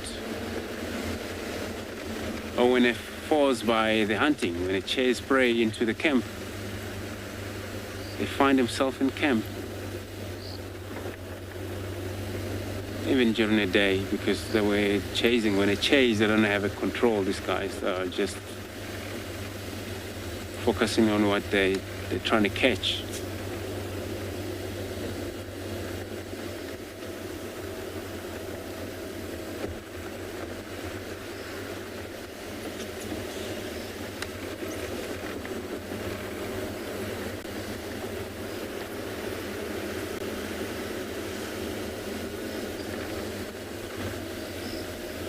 So we don't know what happened to Tingana.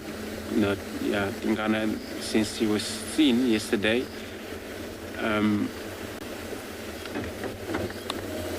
That afternoon, by some guys that were visiting the area where he lay down, and this morning he was gone. We could see where he lay down, but it could be far or not far.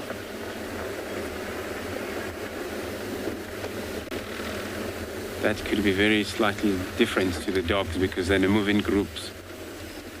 They're easy to track. But with the leopard, they are solitary. You miss the tracks and then you miss that cat. You miss where it's left and then you miss the sighting.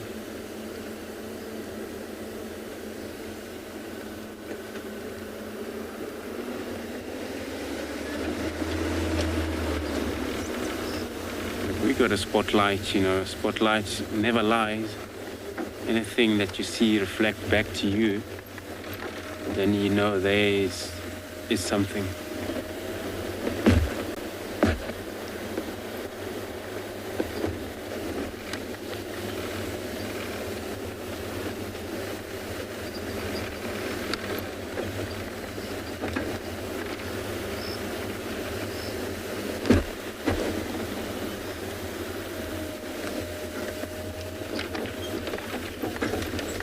Most of the nocturnal animals, they move quite a lot at night, and it's because they're built a bit nocturnal, and so they're able to use their technique to move through the darkness.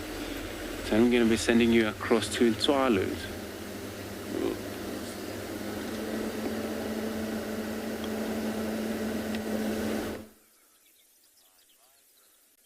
So yeah, guys, talking about oryxes.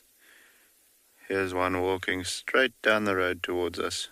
See, this is now a typical scene of a single male.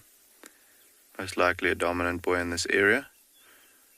and he's possibly out patrolling, or he came now from the waterhole or something like that, and he's on his way back to wherever his territory is. But beautiful, that mask, eh? And you can see they very much walk the same way as a hyena, where they've got both right legs moving almost at the same time, both left legs. They've got a slight sloping back, not completely though, but that will just help with their endurance a little bit. See, now he's noticed us. Stunning, those colors on the face and on the legs and so on. It almost looks like they drew lines. And he's quite a distance away still. He's about 100 meters away from us, but just beautiful.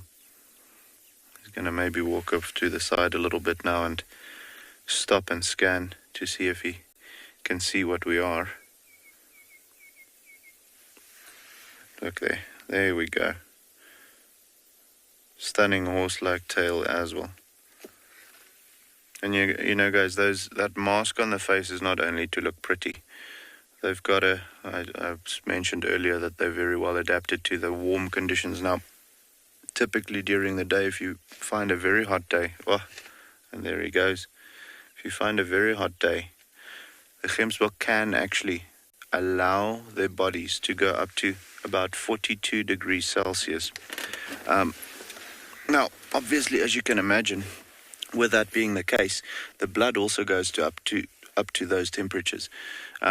So when it gets pumped into the vital organs, like let's say the brain, that would be fatal for them. So what happens is they've got like a spider web of veins going around their nostrils, and we call that the carotid reed system.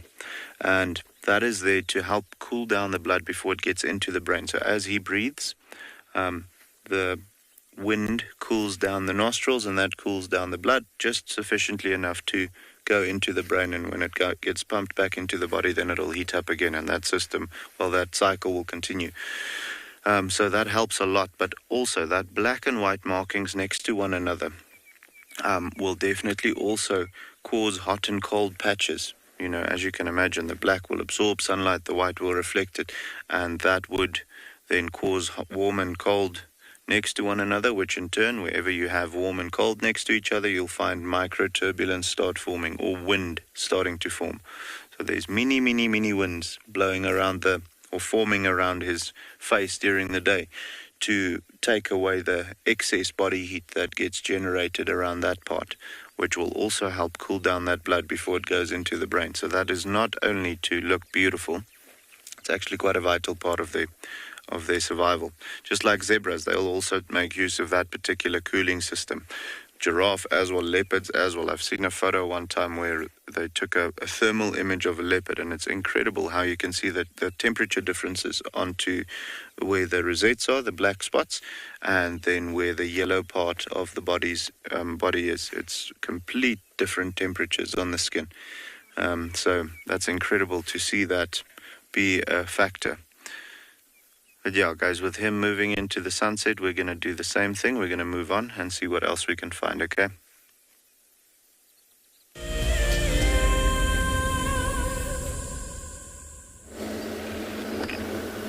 So we're still continuing here, searching, hoping for leopard to come out.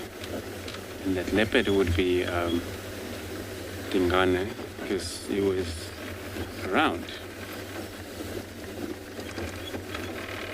So unless maybe if he crossed back to the west, but I doubt if he could do that in the one night, because he doesn't like moving so much, but you never know. They're cats, so they can exercise their strategies and move about. A hunt sometimes can push them that way. You know, always just like those dogs. They're behind the scent trails. It's all about having all of it tasty, from smelling the prey species. They even feel like they're going to eat. So that's what makes them push so much to get to. at least something for them to eat. And night can offer so much for them. Sometimes can be nine, depend on where they're moving, search about for these prey species.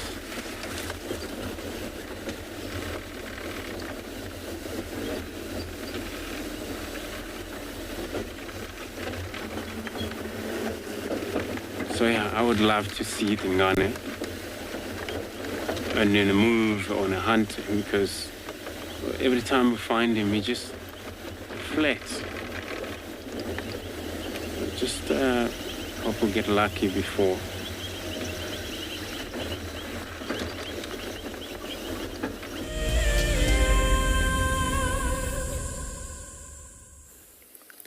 We're just watching the last of the fading light of today. We had the moon for you, but somehow it disappeared. How the moon can disappear, I'm not sure, but we thought the sun's gone down, at least below the horizon, and this is a fading, dramatic skies over quarantine. The hyena den was not actually, the hyena den was active, but not with any adults. Oh, I think I'm gonna cry. That's my game drive radio. But we got to say goodbye to all the wonderful little cubbies. And of course, Steve and Tristan will be back tomorrow. And I'm sure they will have a great time with you all and give you the most wonderful sightings. An all-boys team.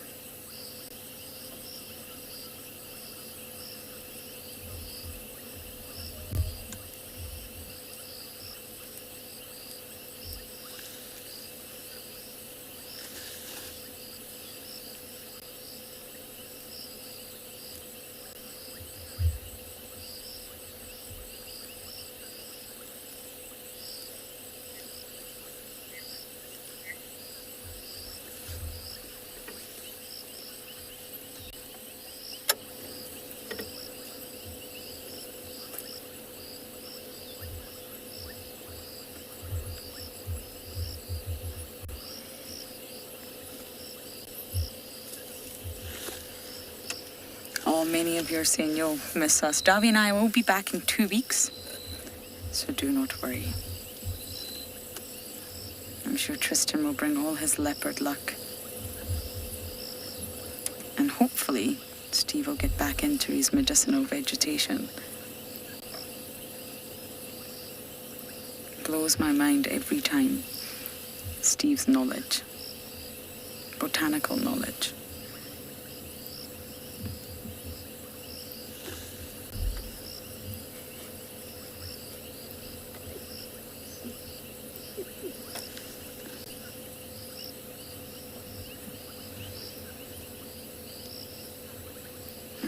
Let's do one last little bumble with our spotlight out and see if we can quite literally spot anything moving across quarantine. Oh, let's see Impala. I'm not going to spotlight you. No? Okay. Impala, you're on both sides.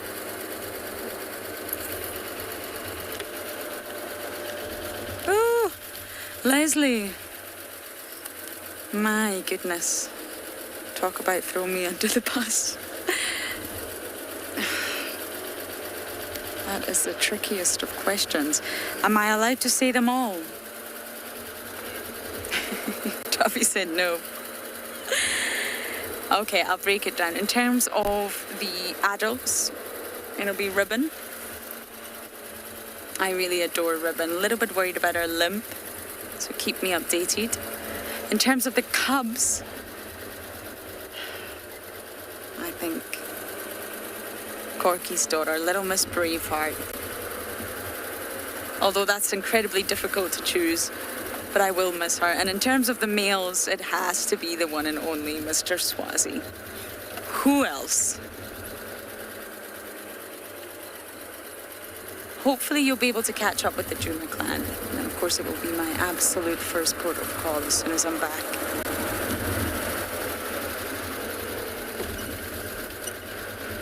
And that's it for today. What a drive across different locations. Thank you all for jumping on board. It's always a pleasure to have you here. We couldn't do it without you. So at least from Team Wendy, Darby and I, it's bye for now. Take care, and I'll see you soon.